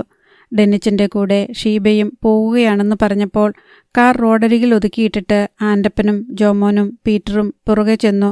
മൈക്കേൽ ബൈക്കിൽ അവരെ പിൻചെന്നു. എമിലി സിറ്റൗട്ടിലിറങ്ങി നോക്കി നിൽപ്പുണ്ടായിരുന്നു. തൻ്റെ മക്കൾ. ഇടം കൈകൊണ്ട് കണ്ണു തുടച്ചു. ശൗരിയുടെ തൊട്ടുപുറകിൽ ഡെന്നിച്ചൻ, അതിനും പുറകിൽ ഷീബ, ആൻ്റപ്പൻ, ജോമോൻ, പീറ്റർ. ബൈക്കിൽ നിന്നിറങ്ങാതെ മൈക്കേൽ. ഇതൊന്നും കൂടാതെ അയൽപ്പക്കത്തു നിന്നും ആളുകൾ പുറപ്പെട്ടു കഴിഞ്ഞു. മോനെ ഡെന്നിച്ച, എമിലി അവനെയും ചേർത്ത് പിടിച്ചു. എത്രയൊക്കെ സ്നേഹം കാട്ടിയാലും ഡെന്നിച്ചനറിയാം അമ്മയ്ക്ക് സ്നേഹ കൂടുതൽ ശൗരിക്കുട്ടിയോടാണെന്ന്. നനവ് പടർന്ന കണ്ണുകൾ കൊണ്ട് ശൗരിക്കുട്ടി വാതിൽക്കലേക്ക് നോക്കി. പൂത്തിരി കത്തുന്ന പോലൊരു ചിരിയുമായി മേബിൾ. അവൾക്കരികെ വല്യമ്മച്ചി, മേബിളിൻ്റെ അമ്മ. ശൗരിക്കുട്ടി ചെന്ന് കുഞ്ഞെണ്ണയെ കെട്ടിപ്പിടിച്ചു. എന്നിട്ട് മേബിളിൻ്റെ നേർക്ക് നോക്കി. അവൾ അവനെ തന്നെ കണ്ണെടുക്കാതെ നോക്കുകയാണ്. എന്താടി നോക്കണത്? കണ്ടിട്ടില്ലാത്ത പോലെ. ഞാൻ തിരിച്ചു വരത്തില്ലെന്ന് വിചാരിച്ചോ? എനിക്കറിയായിരുന്നു വരുമെന്ന്. വെറുതെ പറയില്ലേടി. അല്ലെന്ന്, എനിക്ക് ശരിക്കും അറിയായിരുന്നു. അത്രയ്ക്ക് ഞാൻ പ്രാർത്ഥിച്ചിട്ടുണ്ടായിരുന്നു. അവൾ അവനോടുള്ള മുഴുവൻ സ്നേഹത്തോടെയും പറഞ്ഞു. എമിലി അവൾ പറഞ്ഞതിനോട് അനുകൂലിച്ചു. എന്നേക്കാളും വിശ്വാസം ഇവൾക്കായിരുന്നു. ആണോ എന്ന് ചോദിക്കും പോലെ ശൗരിക്കുട്ടി അവളുടെ നേർക്ക് നോക്കി. അവൾ പുഞ്ചിരിയോടെ മുഖം താഴ്ത്തി. കടപ്പുറത്ത് ചെന്ന ശൗരിക്കുട്ടി ആ കാഴ്ച കണ്ടു. ഭാഗികമായി ഇടിഞ്ഞു തകർന്ന തൻ്റെ വീട്, കടൽ അധിനിവേശം നടത്തിയ ചെല്ലിക്കടപ്പുറം, പൂർണ്ണമായും ഭാഗികമായും തകർന്ന മറ്റനേകം വീടുകൾ. ശൗരിക്കുട്ടിയോടൊപ്പം ഡെന്നിച്ചനും എമിലിയും ഉണ്ടായിരുന്നു. അല്പനേരം നോക്കി നിന്നിട്ട് ശൗരിക്കുട്ടി പിന്തിരിഞ്ഞ് എമിലിയോട് പറഞ്ഞു, പോകാം. എമിലി ചോദ്യഭാവത്തിൽ നോക്കി. സാരമില്ലമ്മേ, കടലിറങ്ങുമ്പം വീടൊക്കെ നമുക്ക് പുതുക്കി പണിയാം. അവൻ എമിലിയെ ആശ്വസിപ്പിച്ചു. അനേകായിരം കോടി രൂപയുടെ നാശനഷ്ടങ്ങൾ. കൃത്യമായി 36,000 കോടി രൂപയുടെ നഷ്ടം. ആകെ മരിച്ചവർ 318, കാണാതായവർ 141, 36,000 കുടുംബങ്ങൾ, 1.25 ലക്ഷം ദുരന്തബാധിതർ, ആയിരക്കണക്കിന് വീടുകൾ, നൂറുകണക്കിന് ബോട്ടുകൾ, വള്ളങ്ങൾ, വലകൾ, മറ്റുപകരണങ്ങൾ. ഓക്കി ചുഴലിക്കാറ്റ് ബാക്കി വെച്ചിട്ട് പോയ നഷ്ടങ്ങളുടെ ലിസ്റ്റിൽ ഇനിയും പലതും എഴുതി ചേർക്കാനുണ്ട്. എന്നിട്ടും മനുഷ്യൻ ദുരന്തം സൃഷ്ടിച്ച അപാര ശൂന്യതയിൽ നിന്നും ജീവിതം പടുത്തുയർത്തുകയാണ്. തകർന്ന വീടുകൾ പുനർനിർമ്മിക്കുന്നു. കടപ്പുറത്ത് ആയിരക്കണക്കിന് മണൽച്ചാക്കുകൾ അടുക്കി പ്രതിരോധം തീർക്കുന്നു. ഭാഗികമായി തകർന്ന വീടുകളുടെ അറ്റകുറ്റപ്പണികൾ നടത്തുന്നു. മരിച്ചവരുടെയും വീട് തകർന്നവരുടെയും വള്ളവും ബോട്ടും നഷ്ടപ്പെട്ടവരുടെയും കുടുംബങ്ങൾക്ക് നഷ്ടപരിഹാരവും സഹായധനവും, മുഖ്യമന്ത്രിയുടെ ദുരിതാശ്വാസ ഫണ്ടിൽ നിന്ന് സഹായങ്ങൾ, ഒപ്പം അതിജീവനത്തിൻ്റെ സാഹസിക സംരംഭങ്ങളിൽപ്പെട്ട് നട്ടം തിരിയുന്നവരെ സഹായിക്കാനുള്ള ഫണ്ടിൽ നിന്നുമുള്ള കൈയിട്ടുവാരൽ, അനർഹരായവർക്ക് വീതിച്ചു നൽകൽ, ഫണ്ട് വകമാറ്റി ചെലവഴിക്കൽ തുടങ്ങിയ അധാർമിക പ്രവൃത്തികളും മാലാഖയ്ക്കൊപ്പം ചെകുത്താനുമെന്ന പോലെ മുന്നേറിക്കൊണ്ടിരുന്നു. പൈലിച്ചേട്ടൻ സുഖം പ്രാപിച്ച് കവരത്തിയിൽ നിന്ന് തിരിച്ചെത്തി. ശൗരിക്കുട്ടി റിപ്പയറിങ്ങിന് വേണ്ട സന്നാഹങ്ങളുമായി കവരത്തിയിലെത്തുകയും കൽപ്പേനിക്ക് സമീപം തുരുത്തിലടിഞ്ഞു ചരിഞ്ഞു കിടന്ന ബോട്ട് അറ്റകുറ്റപ്പണി നടത്തി നിവർത്തിയെടുത്ത് ട്രോളറിൽ കെട്ടി വലിച്ച് കവരത്തിയിലെ റിപ്പയറിംഗ് ഡോക്കിലെത്തിച്ച് മുഴുവൻ കേടുപാടുകളും തീർക്കുകയും ചെയ്തു. എന്നേക്കുമായി മുങ്ങിപ്പോയേക്കുമെന്ന് കരുതിയ ജാനറ്റ് വീണ്ടും മട്ടാഞ്ചേരി ഹാർബറിലെത്തി. മണൽച്ചാക്കുകളുടെ കടൽഭിത്തി ഉയരുകയും കടൽ അല്പം ഉൾവലിയുകയും ചെയ്തതോടെ ശൗരിക്കുട്ടി വീട് പുതുക്കിപ്പണിയാൻ ആരംഭിച്ചു. ബേബി കുരുവിള മാനേജരായിട്ടിരിക്കുന്ന കൊച്ചിൻ ഫിനാൻസിൽ നിന്നാണ് വീട് പുതുക്കിപ്പണിയാനുള്ള ലോൺ എടുത്തത്. രണ്ടാമത്തെ ഗഡു എടുക്കാനായി ശൗരിക്കുട്ടി ചെന്നപ്പോൾ ബേബി കുരുവിള ശൗരിക്കുട്ടിയോട് ചോദിച്ചു, ആകെ 5 നോട്ടീസുകൾ, 9 തവണ മുടങ്ങി. ഇനി വേണമെങ്കിൽ കാരക്കാട്ട് ബംഗ്ലാവ് ജപ്തി ചെയ്യാം.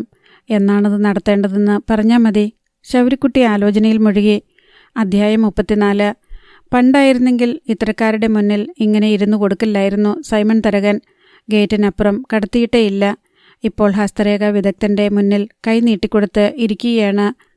കൈനോട്ടക്കാർ, മുഖലക്ഷണം പറയുന്നവർ, പക്ഷിശാസ്ത്രക്കാർ, നാളും നക്ഷത്രവും ജനനസമയവും ഗണിച്ച് ഭാവി പ്രവചിക്കുന്ന ജ്യോതിഷികൾ, കവടി നിരത്തുന്നവർ തുടങ്ങിയവർക്കൊന്നും കാരക്കാട്ട് ബംഗ്ലാവിൻ്റെ ഗേറ്റ് കടക്കാൻ കഴിഞ്ഞിരുന്നില്ല. തട്ടിപ്പുകാർ വേഷം കെട്ടി നടക്കുന്നു എന്നാണ് ഇത്തരക്കാരെക്കുറിച്ച് സൈമൺ തരകൻ പരിഹസിക്കുക. എന്നാൽ ഇന്ന് താടിയും മുടിയും നീട്ടി വളർത്തിയ, കണ്ടാൽ യോഗി വരനെ പോലുള്ള ഒരു കൈനോട്ടക്കാരൻ തുറന്നു കിടന്ന ഗേറ്റിലൂടെ കാരക്കാട്ട് ബംഗ്ലാവിൻ്റെ പൂമുഖത്ത് എത്തിയപ്പോൾ എന്തുകൊണ്ടോ ആട്ടി ഓടിക്കാൻ സൈമൺ തരകന് തോന്നിയില്ല. സൈമൺ തരകൻ കൈനീട്ടിക്കൊടുത്ത് സിറ്റൗട്ടിലെ കസേരയിലിരുന്നു. കൈനോട്ടക്കാരൻ ഗ്രാനൈറ്റ് വിരിച്ച തറയിലും തമിഴ് ചുവ കലർന്ന മലയാളത്തിൽ ഹസ്തരേഖാക്കാരൻ പറഞ്ഞുകൊണ്ടിരുന്നു. കഷ്ടകാലമാണ്. ഒരുപാട് സ്വത്തുണ്ടായിരുന്നു. എല്ലാം കയ്യിൽ നിന്ന് ചോർന്നുപോയി. ഒരു ശാപം കിടപ്പുണ്ട്. അതാണ് നാശത്തിന് കാരണം. അതിന് പരിഹാരം കാണാതെ രക്ഷപ്പെടുമെന്ന് തോന്നുന്നില്ല. 2 വ്യാഴവട്ടക്കാലമായിട്ട് പരാജയം തന്നെയാണ് എല്ലായിടത്തും. ശാപമോ? ആരുടെ ശാപം? സൈമൺ തരകന് ദേഷ്യം വന്നു. എടോ, കടല് പോലെ സ്വത്തുണ്ടായിരുന്നവരാ കാരക്കാട്ടുകാര്.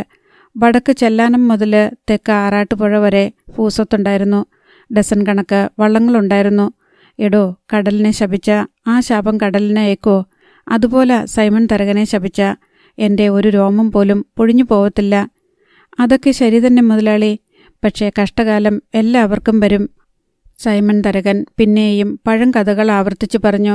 കാരക്കാട്ടുകാർക്ക് ഒരു കാലത്ത് കൊല്ലിനും കൊലയ്ക്കും അധികാരമുണ്ടായിരുന്നു. കാരക്കാട്ടുകാരനവർ അംശം അധികാരിയായിരുന്നു. ചേർത്തല, അർത്തുങ്കൽ, മാരാരി ദേശങ്ങളിലെ കോടതിയും പോലീസും കാരക്കാട്ടുകാരനവരായിരുന്നു. ഞാനിപ്പോഴത്തെ കാര്യമാ മുതലാളി പറഞ്ഞത്. കൈനോട്ടക്കാരൻ തൻ്റെ ഭാഗം ന്യായീകരിച്ചു. ഇനി എന്തെങ്കിലും പറയണമെങ്കിൽ ദക്ഷിണ കൊടുക്കണം. സൈമൺ തരകൻ അയാളോട് എഴുന്നേറ്റ് പോയിക്കൊള്ളാൻ പറഞ്ഞു.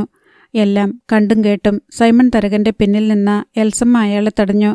ദക്ഷിണ തരാം, ബാക്കി കൂടി പറഞ്ഞോ. നിനക്ക് വല്ലതും അറിയണോ? സൈമൺ തരകൻ നീരസപ്പെട്ടു. എനിക്കറിയണം ആരുടെ ശാപമാണെന്ന്. നിങ്ങളുടെ ജീവിതം കഴിഞ്ഞതാ. പക്ഷേ എൻ്റെ മക്കൾക്ക് ജീവിക്കണം. അവർക്ക് ഇനി എന്താ ഉള്ളത്? എൽസമ്മയുടെ ശബ്ദം ഈയിടെ സൈമൺ തരകൻ്റെ ശബ്ദത്തെ മറികടക്കാറുണ്ട്. കാരണം പരാജയപ്പെട്ടവനാണ് സൈമൺ തരകൻ. തുടരെ വിജയങ്ങൾ വന്നപ്പോൾ അയാളുടെ നേർക്ക് ശബ്ദിക്കാൻ, വിരൽ ചൂണ്ടാൻ ആരും ധൈര്യപ്പെട്ടിരുന്നില്ല. എൽസമ്മ കൈനോട്ടക്കാരന് 100 രൂപ ദക്ഷിണ കൊടുത്തു. ശാപമുണ്ട്, കൈനോട്ടക്കാരൻ വീണ്ടും പറഞ്ഞു. ഒരു പെണ്ണിൻ്റെ ശാപം. എൽസമ്മയ്ക്ക് താൽപ്പര്യമായി. 10-20 കൊല്ലമായിട്ട് ആ ശാപം ഈ കുടുംബത്തെ പിന്തുടരുകയാണെന്ന് അയാൾ വിശദീകരിച്ചു. അതിനുശേഷം നാശനഷ്ടങ്ങളെ ഉണ്ടായിട്ടുള്ളൂ. കോടിക്കണക്കിന് രൂപ കയ്യിൽ നിന്ന് പോയി.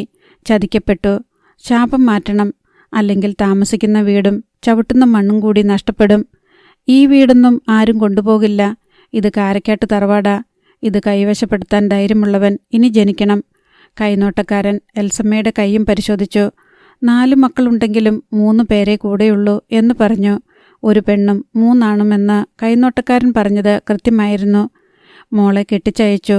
ഇപ്പം 3 പേരെയുള്ളൂ കൂടെ. എൽസമ്മ സമ്മതിച്ചു. അങ്ങനെയല്ലമ്മ, ആൺമക്കളിൽ ഒരുവൻ കൂടെയില്ല. എൽസമ്മ അന്തം വിട്ടു. റോബിനും ഡാൻഡസും ഇവിടെ തന്നെയുണ്ട്. പക്ഷേ കൈനോട്ടക്കാരൻ തർക്കിച്ചു. മക്കളിലൊരുത്തിന് ഈ വീട്ടിൽ താമസിക്കാൻ യോഗമുണ്ടായിട്ടില്ലെന്ന് അയാൾ തീർത്തു പറഞ്ഞു. എൻ്റെ ആൺമക്കൾ 3 പേരും ഇവിടുണ്ട്. നിങ്ങൾ പറയുന്നത് സൈമൺ മുതലാളിയുടെ കാര്യമായിരിക്കും. ശൗരിക്കുട്ടി തൻ്റെ ഭർത്താവിൻ്റെ സന്തതിയാണല്ലോ എന്നതു വെച്ചുകൊണ്ടാണ് എൽസമ്മ പറഞ്ഞത്. അമ്മ, നിങ്ങളുടെ കൈ നോക്കിയിട്ടാ ഞാൻ പറയണത്.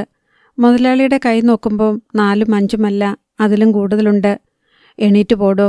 തൻ്റെ കൈനോട്ടവും ഓരോ തട്ടിപ്പുമായിട്ട് ഇറങ്ങിക്കോളും. സൈമൺ തരകൻ ദേഷ്യപ്പെട്ടു. ഞാൻ ദക്ഷിണ കൊടുത്തതാ. എനിക്ക് വിവരമറിയണം, എൽസമ്മ പറഞ്ഞു. ഈ വീട്ടിൽ നിന്ന് ഇറങ്ങിപ്പോകേണ്ടി വരുമോ? ഇവിടുന്ന് പോണം. ലക്ഷണം അങ്ങനെ. കൈനോട്ടക്കാരൻ തൻ്റെ മാറാപ്പ് മുറുക്കി എഴുന്നേറ്റു. അങ്ങനെ പോയാലെങ്ങനാ?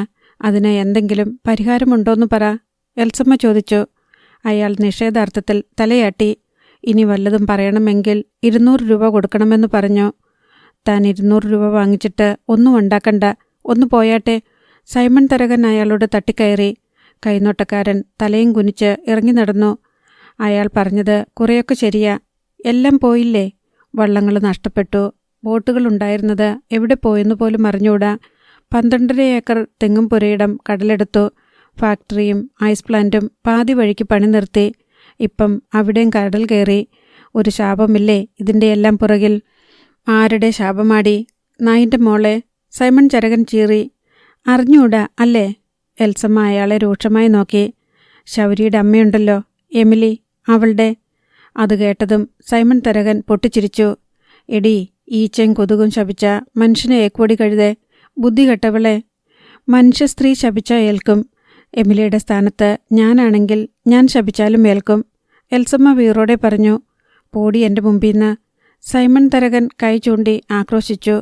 വെല്ലുവിളിക്കും പോലെ അയാളുടെ ചൂണ്ടുവിരലിലേക്കും മുഖത്തേക്കും മാറി മാറി നോക്കി എൽസമ്മ തെല്ല് നേരം കൂടി നിന്നു. പിന്നെ പിന്തിരിഞ്ഞുപോയി. സൈമൺ തരകൻ പുറത്തേക്കിറങ്ങാൻ ഭാവിക്കെ ഒരു കാർ ഗേറ്റിന് നേർക്ക് വരുന്നത് കണ്ടു. പരിചയമുള്ള കാറാണല്ലോ എന്ന് വിചാരിക്കുമ്പോഴേക്കും അത് ബംഗ്ലാവിൻ്റെ മുൻപിലേക്ക് വന്നു. കൊച്ചിൻ ഫിനാൻസിൻ്റെ മാനേജർ ബേബി കുരുവിളയുടെ കാർ. സൈമൺ തരകൻ നോക്കി നിൽക്കെ ബേബി കുരുവിള കാറിൽ നിന്നിറങ്ങി. ഇതെന്താണ്? വിളിക്കാണ്ടേം പറയാണ്ടേം സൈമൺ തരകൻ സൗഹാർദ്ദ ചിരിയോടെ ചോദിച്ചു. ബേബി കുരുവിള സിറ്റ് ഔട്ടിലേക്ക് കയറി വന്നു.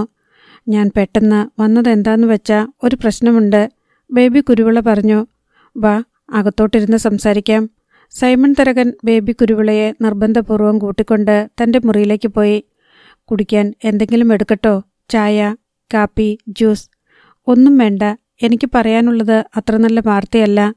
എന്താണെങ്കിലും പറഞ്ഞോ. ലോണിൻ്റെ തിരിച്ചടവ് ഈ മാസം കൂടി ചേർത്ത് 10 തവണ മുടങ്ങി. ഹെഡ് ഓഫീസിൽ നിന്ന് ചോദ്യവും അന്വേഷണവും വന്നിരിക്കുക. അത്രയുള്ളോ? അതൊന്നും സാരമില്ലെന്നേ. ഇവിടെ ജപ്തി നോട്ടീസ് കിട്ടിയില്ലേ പലതവണ? അതൊക്കെ അവരുടെ ഒരു ഡ്യൂട്ടിയല്ലേ. ബേബി തന്നെയാണ് പറഞ്ഞത്. അതൊന്നും അത്ര കാര്യമാക്കണ്ടെന്ന്. പൈസ ഉണ്ടാകുമ്പോൾ തിരിച്ചടച്ചാൽ മതിയെന്ന്. അത് നമ്മൾ തമ്മിലുള്ള ഒരു മനോധർമ്മം. എനിക്കറിയാം സൈമൺ മുതലാളി പണം തിരിച്ചടയ്ക്കുമെന്നും അതിനുള്ള ആസ്തിയുണ്ടെന്നും. പക്ഷേ ഹെഡ് ഓഫീസിന് വിശ്വാസം പോരാ. അവനോട് പോയി പണി നോക്കാൻ പറ. Head office. അവന് കാരക്കാട്ടുകാരെപ്പറ്റി എന്നെ മണ്ണാങ്കട്ടെ അറിയാവുന്നേ. ഞാൻ പറഞ്ഞു നോക്കി. സൈമൺ മുതലാളി ഡീസൻ്റാണ്, കുഴപ്പം കാണിക്കില്ല എന്നൊക്കെ. എന്നിട്ട് സമ്മതിക്കണില്ലേ അവർ? കഴിഞ്ഞ ദിവസം അവരിവിടെ വന്നു. ഈട് വച്ചിരിക്കുന്ന വസ്തുവിൻ്റെ റീവാല്യുവേഷൻ വന്നതാണ്. കഷ്ടകാലത്തിന് തെങ്ങും പറമ്പിൽ കടൽ കയറി കിടക്കുമല്ലേ. അവിടല്ലേ പണിതുകൊണ്ടിരുന്ന ഐസ് പ്ലാന്റും ഫാക്ടറിയും. അത് കള ബേബി, നമ്മുടെ വീടിലെ ഈടിന്. അവരെ ഞാൻ വീടിൻ്റെ ഫോട്ടോയും വീഡിയോയും കാണിച്ചു. അവർക്ക് ഇവിടെ വന്ന് കാണണമെന്നുണ്ടായിരുന്നു. പക്ഷെ നാട്ടുകാരറിഞ്ഞ നാണക്കേടല്ലേ. പക്ഷേ അവർക്ക് തൃപ്തി പോരാ. ഈ വീടിൻ്റെ പേരിൽ ഇത്രയും ലോൺ കൊടുക്കരുതായിരുന്നെന്നാ അവർ പറഞ്ഞത്. അവരേത് കോത്താഴത്തുകാരാ? 1.25 ഏക്കറാ ഈ വീടും കോമ്പൗണ്ടും ബീച്ചും കൂടെ. ബീച്ച് ഇല്ലല്ലോ ഇപ്പോൾ. അത് കടൽ കയറിയതുകൊണ്ടല്ലേ. ഞാൻ കരം കെട്ടണ വസ്തുവിൻ്റെ കാര്യമാണ് പറയണത്. 10 കോടിൻ്റെ മുതലാണിത്, മനസ്സിലായോ? അതൊക്കെ ശരിയായിരിക്കും. പക്ഷേ ലോൺ കുടിശ്ശിക ഇപ്പം തന്നെ 50 ലക്ഷത്തിന് മേലെയുണ്ട്. 1-2 തവണ അടച്ച് തൽക്കാലം നിൽക്കാൻ പാടില്ലേ? ഇനി തവണ അടയ്ക്കൽ നടക്കില്ല. മൊത്തം ലോണും മുടങ്ങിയ EMIയും കൂടി ചേർത്ത് ഒരു സെറ്റിൽമെൻറ്റ്. അതാ ഹെഡ് ഓഫീസുകാർ പറയുന്നത്. ഒരു 4 ഗഡുവായിട്ട് അടച്ചു തീർത്താൽ മതി. ഈ മാസം 4-1 അടയ്ക്കുക, അടുത്ത മാസം 4-1, അങ്ങനെ 4 ഗഡുക്കൾ. മാസം 1 കോടി രൂപ വെച്ച് അടയ്ക്കാനോ? ബേബി എന്താണ് പറയണത്? മാസം 5 ലക്ഷം വെച്ചുള്ള തവണ അടയ്ക്കാൻ പറ്റാതിരിക്കുമ്പോഴാ 1 കോടി. നടക്കണ കാര്യമല്ല ബേബി. ജപ്തി വന്ന ആകെ നാണക്കേടാകും മുതലാളിക്ക്. ബേബി അവരോട് പറ, കടലിറങ്ങിപ്പോട്ട് നമ്മളെ തെങ്ങുംപറമ്പ് വിൽക്കും. നമുക്ക് അടുത്ത ആഴ്ച സംഗതി നടക്കണം. അത് നടക്കില്ല ബേബി. അപ്പോൾ ജപ്തി നടക്കും. ഇങ്ങനൊന്നുമല്ലല്ലോ ബേബി പറഞ്ഞുകൊണ്ടിരുന്നത്. ജപ്തിയൊന്നും ഉടനെ വരത്തില്ലെന്നാണല്ലോ. ഇത് നല്ല ചതിയായിപ്പോയി. ഹെഡ് ഓഫീസിൽ നിന്ന് പറയുമ്പം ഞാൻ എന്ത് ചെയ്യാനാ? ഇപ്പം ഇങ്ങനെ പറഞ്ഞാൽ ഞാനും എന്നാ ചെയ്യാനാ? സൈമൺ തരകന് നീരസമായി. എന്തെങ്കിലും ആലോചിക്ക്. ഇവിടെ അറിയിക്കേണ്ടത് എൻ്റെ കടമയാണല്ലോ. ഓർക്കാപ്പുറത്ത് ജപ്തി വരുമ്പോൾ ഞാൻ കാല് മാറിയെന്ന് പറയരുത്. ഒരാഴ്ച സമയം തരാം. മുന്നറിയിപ്പ് നൽകിയിട്ട് ബേബി കുരുവിള യാത്ര പറഞ്ഞിറങ്ങി. എൽസമ്മ ചായ കൊണ്ടുവന്നെങ്കിലും അത് കുടിക്കാൻ അയാൾ നിന്നില്ല. കൈനോട്ടക്കാരൻ പറഞ്ഞത് ശരിയായി വരുമോ? എൽസമ്മ പരിഹാസധ്വനിയിൽ ചോദിച്ചു. നിന്റെ കരുനാക്ക് വായിലിട്ടോണ്ട് പോയിക്കോ. സൈമൺ തരകൻ കയർത്തു. അടുത്ത ദിവസം ബേബി കുരുവിള റോബിനെ ബാങ്കിലേക്ക് വിളിച്ചു വരുത്തി. പണം തിരിച്ചടച്ചില്ലെങ്കിൽ ജപ്തിയുണ്ടാകും. നിങ്ങളുടെ പപ്പയെ പറഞ്ഞ് മനസ്സിലാക്ക്, ബേബി കുരുവിള അറുത്തുമുറിച്ചു പറഞ്ഞു. റോബിൻ വീട്ടിൽ വന്ന് കുടുംബാംഗങ്ങളുമായി വിഷയം ചർച്ച ചെയ്തു. ജപ്തി നടപടിയുണ്ടാകും. അത് തടയാനൊന്നും പറ്റില്ല. ഏറ്റവും ചുരുങ്ങിയത് കുടിശ്ശികയെങ്കിലും അടച്ചു തീർക്കേണ്ടി വരും. 50 ലക്ഷം രൂപയൊക്കെ നിസ്സാര തുകയാണോ? കടമായിട്ട് ചോദിച്ചാൽ ആരെങ്കിലും തരുവോ? എൽസമ്മയ്ക്ക് ആദ്യ കയറി. അറക്കിലെ ചാർലി അങ്കിളിനോട് ചോദിച്ചാലോ? റോയ് സൈമൺ ആരാഞ്ഞു.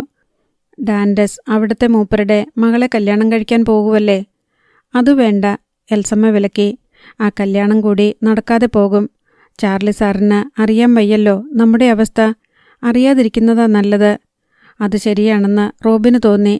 കിടപ്പാടം കൂടി ജപ്തിയാകാൻ പോകുന്ന ഒരു വീട്ടിലേക്ക് ഏതെങ്കിലും മാതാപിതാക്കൾ സ്വന്തം മകളെ കല്യാണം കഴിപ്പിച്ച് അയക്കുമോ? കൂട്ടായ ആലോചനയ്ക്കൊടുവിൽ ഉരുത്തിരിഞ്ഞു വന്ന സൂത്രവാക്യം ഇതായിരുന്നു: ബാങ്ക് നടപടിക്ക് മുൻപ് ഡാൻഡസും സോണിയ റോസും തമ്മിലുള്ള വിവാഹം നടത്തുക. പിന്നീട് ജപ്തി വന്നാൽ അറക്കൽ ചാർലി സേവ്യറിന്റെ സഹായം തേടുക. സ്വന്തം മകളും ഭർത്താവും കൂടി ആവശ്യപ്പെട്ടാൽ അറക്കൽ ചാർലിക്ക് സഹായിക്കാതിരിക്കാൻ പറ്റില്ല. ഡാൻഡസും സോണിയ റോസും തമ്മിലുള്ള മനസ്സമ്മതം ഒരു തവണ മുടങ്ങിപ്പോയതാണ്. ഡാൻഡസ് ആക്സിഡന്റ് പറ്റി കിടപ്പിലായതാണ് കാരണം. 3 മാസത്തോളം ഡാൻഡസിന് ഒരേ കിടപ്പ് തന്നെ വേണ്ടിവന്നു. പിന്നെ ക്രച്ചസ് ഉപയോഗിച്ച് നടന്നു തുടങ്ങി. ഇനിയൊരു ഓപ്പറേഷൻ കൂടി ബാക്കിയുണ്ട്. കാലിൻ്റെ തുടയസ്ഥിയോട് ചേർത്ത് ബന്ധിപ്പിച്ച അയൺ റോഡുകൾ നീക്കം ചെയ്യണം. അതും കൂടി കഴിഞ്ഞിട്ട് മതി മനസ്സമ്മതവും വിവാഹവും എന്ന് സമാധാനിച്ചിരിക്കുകയായിരുന്നു ഡാൻഡസ്. പെട്ടെന്ന് ഉരുത്തിരിഞ്ഞു വന്ന അടിയന്തര സാഹചര്യത്തിൽ ഡാൻഡസിന് കുടുംബാംഗങ്ങളുടെ നിർബന്ധത്തിന് വഴങ്ങുകയല്ലാതെ ഗത്യന്തരമില്ലായിരുന്നു. നീയും സോണിയും തമ്മിലുള്ള കല്യാണം നടക്കണമെങ്കിൽ ഈ ഒരൊറ്റ വഴിയേ ഉള്ളൂ. വീട് ജപ്തിയായി കഴിഞ്ഞ അറക്കൽ ചാർലി കല്യാണത്തിന് സമ്മതിക്കില്ലെന്ന് മാത്രമല്ല, നമുക്ക് കാരക്കാട്ട് ബംഗ്ലാവ് കയ്യിന്ന് പോവുകയും ചെയ്യും. ഇത് രണ്ടും നഷ്ടപ്പെടാതിരിക്കാൻ ഒറ്റ വഴിയേയുള്ളൂ. സൈമൺ തരകൻ പന്ത് ഡാൻഡസിന്റെ കാൽച്ചുവട്ടിലേക്ക് തട്ടിയിട്ടു കൊടുത്തു. എങ്ങനെ വേണമെന്ന് നീ തീരുമാനിച്ചോ? ഡാൻഡസ് സമ്മതം മൂളി. എൽസമ്മയും സൈമൺ തരകനും കൂടി അറക്കൽ ചാർലിയുടെ വീട് സന്ദർശിച്ച് ഡാൻഡസും സോണിയ റോസും തമ്മിലുള്ള കല്യാണം ഉടനെ നടത്തിയേക്കാമെന്ന് അഭിപ്രായപ്പെട്ടു. ഡാൻഡസിന് ഒരു ഓപ്പറേഷൻ കൂടി ബാക്കിയില്ലേ? ചാർലി ചോദിച്ചു. അത് സാരമില്ലെന്ന്. 1 വർഷം കൂടി കഴിഞ്ഞിട്ടായാലും മതി. ഞങ്ങൾ ഡോക്ടറോട് ചോദിച്ചിരുന്നു. കാലിലിട്ടിരിക്കുന്ന കമ്പി എടുത്തു മാറ്റാൻ വേണ്ടിയാ. അത് കുറച്ച് താമസിച്ചാലും കുഴപ്പമൊന്നുമില്ല. സോണിയ റോസിനും വിവാഹം എത്രയും പെട്ടെന്ന് നടത്തണമെന്നായിരുന്നു ആഗ്രഹം. അങ്ങനെ 2 വീട്ടുകാരും തമ്മിൽ ധാരണയിലെത്തി. പള്ളിയിലെ വികാരി അച്ഛനെ കാണാൻ സൈമൺ തരകനും അറക്കൽ ചാർലിയും കൂടി ഒന്നിച്ചാണ് പോയത്. അച്ഛനും കൂടി സൗകര്യപ്പെടുന്ന ദിവസം നോക്കി മനസ്സമ്മതം നിശ്ചയിച്ചു. സൽക്കാരം നടത്താനായി ഹാളും ബുക്ക് ചെയ്തു. സൈമൺ തരകൻ കൊച്ചിൻ ഫിനാൻസിൽ ചെന്ന് ബേബി കുരുവിളയെ കണ്ട് തൻ്റെ മകൻ്റെ കല്യാണം കഴിയുന്നതുവരെ ജപ്തി നടപടി നീട്ടിവെക്കണമെന്ന് അഭ്യർത്ഥിച്ചു. കല്യാണം മുടങ്ങിപ്പോകും, മാനക്കേടുണ്ടാക്കരുത്. ഹെഡ് ഓഫീസിലൊന്ന് ചോദിക്കട്ടെ, എന്നിട്ട് തീരുമാനം പറയാം. അതായിരുന്നു ബേബി കുരുവിളയുടെ മറുപടി. അധ്യായം 35. മണൽ നിറച്ച ചാക്കുകൾ നിരത്തി കടപ്പുറത്ത് കടൽഭിത്തി കെട്ടുന്ന ജോലി ഏറെക്കുറെ തീരാറായി. ഒരു പോക്കറ്റ് റോഡിൻ്റെ വീതിയുണ്ട് മണൽ ചാക്കുകൾ അട്ടിയടുക്കിയുണ്ടാക്കിയ ഭിത്തിക്ക്. അതിനു മീതെ കയറി നിന്ന് ശൗരിക്കുട്ടി നാലുപാടും നോക്കി. കടലിൻ്റെ കലി അടങ്ങുന്നില്ല. ചെല്ലിക്കടപ്പുറം മുതൽ പുലിമുട്ട് വരെ കടലാക്രമണം തടയാൻ കരിങ്കല്ലിട്ടത് മിക്കവാറും മൂടിപ്പോയിരിക്കുന്നു. സൈമൺ തരകൻ്റെ തെങ്ങിൻ പറമ്പിൽ ഇപ്പോഴും കടൽ കയറുന്നുണ്ട്. മണൽ ചാക്കുകൾ കൊണ്ട് മതിൽ കെട്ടിയതിനാൽ ചെല്ലിക്കടപ്പുറത്തോട്ട് ചേർന്നുള്ള വാസസ്ഥലങ്ങളിൽ നിന്ന് കടൽ പിൻവാങ്ങി. പൊഴി അടച്ചതോടെ സാവധാനം വെള്ളം ഇറങ്ങിപ്പോയി. ഒരിക്കലും തിരിച്ചെടുക്കാനാവാത്ത വിധം കടലെടുത്തുപോയ ചില വീടുകളുടെ പൊളിഞ്ഞ അടിത്തറയുടെ അവശിഷ്ടങ്ങൾ തിരമാലകൾക്കിടയിൽ വല്ലപ്പോഴും പ്രത്യക്ഷപ്പെട്ടുകൊണ്ടിരുന്നു. മണൽച്ചാക്ക് നിരത്തിയ കടൽ ഭിത്തി വന്നതോടെ ഭാഗികമായി തകർന്ന വീടുകളുടെ കേടുപോക്കലും പുതുക്കിപ്പണിയലും ആരംഭിച്ചിട്ടുണ്ടായിരുന്നു. ചിലർക്ക് സർക്കാരിൽ നിന്നുള്ള സഹായധനം ലഭിച്ചു. കിട്ടാത്തവരായിരുന്നു ഭൂരിപക്ഷം. അർഹതയില്ലാത്തവർക്ക് ലോഭമില്ലാതെ കിട്ടി. അർഹതയുള്ളവർക്ക് സാമാന്യ നീതി പോലും നിഷേധിക്കപ്പെട്ടു. രാഷ്ട്രീയ പക്ഷപാതവും കൈയിട്ടുവാരലും വകമാറ്റി വിതരണവും അഴിമതിയും സർവ്വസാധാരണമായി നടന്നു. ശൗരിക്കുട്ടി അധികാര കസേരകളുടെ കാല് പിടിച്ചും വേണ്ടിവന്നാൽ ഭീഷണിപ്പെടുത്തിയും ചെല്ലിക്കടപ്പുറത്ത് ദുരിതമനുഭവിക്കുന്നവർക്ക് സഹായം ലഭിക്കാനുള്ള ഏർപ്പാടുകൾ ചെയ്യുന്നുണ്ടായിരുന്നു. കടൽഭിത്തി വന്നതോടെ ശൗരിക്കുട്ടിയുടെ വീട് കടലാക്രമണ ഭീഷണിയിൽ നിന്ന് രക്ഷപ്പെട്ടു. കയ്യിൽ പണമുണ്ടായിരുന്നതിനാൽ ശൗരിക്കുട്ടിക്ക് തൻ്റെ വീടിൻ്റെ പുനർനിർമ്മാണം വേഗത്തിൽ തീർക്കാൻ സാധിച്ചു. ചുമരുകൾ, ഇടിഞ്ഞു തകർന്ന ഭാഗങ്ങൾ പുതുതായി കെട്ടിയുയർത്തി. പെയിന്റിംഗ്, വയറിംഗ് ജോലികളും ഏറെക്കുറെ തീരാറായി. ഓഖി ദുരന്തത്തിൽ തൻ്റെ ബോട്ടിൽ നിന്ന് കടലിൽ വീണ് മരിച്ച അപ്പാജിയുടെ കുടുംബത്തിന് സ്വന്തം പോക്കറ്റിൽ നിന്ന് ശൗരിക്കുട്ടി 2 ലക്ഷം രൂപ നൽകി. സർക്കാർ പ്രഖ്യാപിച്ച 10 ലക്ഷം രൂപ നഷ്ടപരിഹാരം ചുവപ്പ് നാടയിൽ കുരുങ്ങിക്കിടക്കുമ്പോഴായിരുന്നു ശൗരിക്കുട്ടിയുടെ സഹായം. അപ്പാജിയുടെ മകന് തൻ്റെ ബോട്ടിൽ ജോലിയും വാഗ്ദാനം ചെയ്തു ശൗരിക്കുട്ടി. വീടിൻ്റെ അറ്റകുറ്റപ്പണികൾ നോക്കി ചുറ്റി നടക്കുകയായിരുന്ന എമിലിയും മേബിളും കടൽ ഭിത്തിക്ക് സമീപത്തേക്ക് വന്നു. ശൗരിക്കുട്ടി കൈ നീട്ടിക്കൊടുത്ത് എമിലിയെ മതിലിന് മുകളിലേക്ക് പിടിച്ചു കയറ്റി. തന്നെയും പിടിച്ചു കയറ്റുമെന്ന് പ്രതീക്ഷിച്ച് മേബിൾ അവനെ നോക്കി. "നീ അവിടെ നിന്നാ മതി," ശൗരിക്കുട്ടി പറഞ്ഞു. മേബിളിൻ്റെ മുഖം വാടി. വെളുത്ത മണൽ ചാക്കുകൾ അടുക്കിയ കടൽ ഭിത്തിയുടെ നീളം കണ്ട് എമിലി ആശ്ചര്യപ്പെട്ടു. "ഹോ, ഇതെത്രായിരം ചാക്ക് വേണ്ടി വന്നു?" എമിലി തലതിരിച്ച് ശൗരിക്കുട്ടിയോട് ചോദിച്ചു. മേബിൾ കെറിവിച്ച് തിരികെ പോകുന്നത് കണ്ട് എമിലി ശൗരിക്കുട്ടിയെ ശാസിച്ചു. "അവളെയും കൂടെ പിടിച്ചു കയറ്റടാ.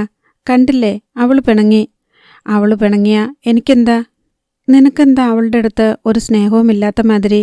നീ കടലിൽ കിടന്ന് കൈകാലിട്ടടിച്ചപ്പോൾ അവളെ ഉണ്ടായിരുന്നുള്ളൂ." "എന്തിനുണ്ടായിരുന്നുള്ളൂ?" "നിനക്ക് വേണ്ടി പ്രാർത്ഥിക്കാനും നേർച്ച നേരാനുമൊക്കെ." "പിന്നെ അവൾ പ്രാർത്ഥിക്കുകയും നേരുകയും ചെയ്തിട്ടാണ് എനിക്ക് തിരിച്ചു വരാൻ പറ്റിയത്." "നീ അത്രയ്ക്ക് പുഞ്ഞിക്കണ്ട. അവളുടെ പ്രാർത്ഥനയ്ക്കും ശക്തിയുണ്ട്." "എടി, ഇവിടെ വാടി," ശൗരിക്കുട്ടി മേബിളിനെ വിളിച്ചു. മേബിൾ തലതിരിച്ചു നോക്കിയിട്ട് പിണക്കം കൊണ്ട് വീർത്ത മുഖം ചരിച്ച് ഇല്ലെന്ന് ചാട്ടിയും കാണിച്ചു. "നിന്നോടാ പറഞ്ഞത് ഇവിടെ വരാൻ." ശൗരിക്കുട്ടി സ്വരം കടുപ്പിച്ചു. മനസ്സില്ല മനസ്സോടെ എന്നവണ്ണം മേബിൾ തിരികെ വന്നു. "കൈതാടി," ശൗരിക്കുട്ടി ആജ്ഞാപിച്ചു. മേബിൾ കൈ നീട്ടി. ശൗരിക്കുട്ടി അവളെ മണൽച്ചാക്കു മതിലിൻ്റെ മുകളിലേക്ക് വലിച്ചു കയറ്റി. ഹായ്, എന്ത് രസം! മതിലിനു മീതെ നിന്ന് കടലിനെയും ചക്രവാളത്തെയും കടൽ കാർന്നെടുത്ത കരയെയും നീണ്ട ഇളമതിലിനെയും നോക്കിക്കൊണ്ട് മേബിൾ ആഹ്ലാദിച്ചു. "നിനക്ക് രസം! എത്ര മനുഷ്യജീവിതമാ പോയതെന്നറിയോടി? എന്നാലും ഇത് കാണാൻ നല്ല രസം," മേബിൾ വീണ്ടും പറഞ്ഞു. "നീ രസിക്ക്. നിനക്ക് നാണമില്ലേ ശൗരിക്കുട്ടി അവളോട് മത്സരിക്കാൻ?" എമിലി ശാസിച്ചു. ദൂരെ കടപ്പുറത്ത് ചില മരത്തലപ്പുകൾക്കിടയിൽ കാരക്കാട്ട് ബംഗ്ലാവ് കാണാമായിരുന്നു. ശൗരിക്കുട്ടി അങ്ങോട്ട് നോക്കുന്നത് കണ്ട് എമിലി ചോദിച്ചു.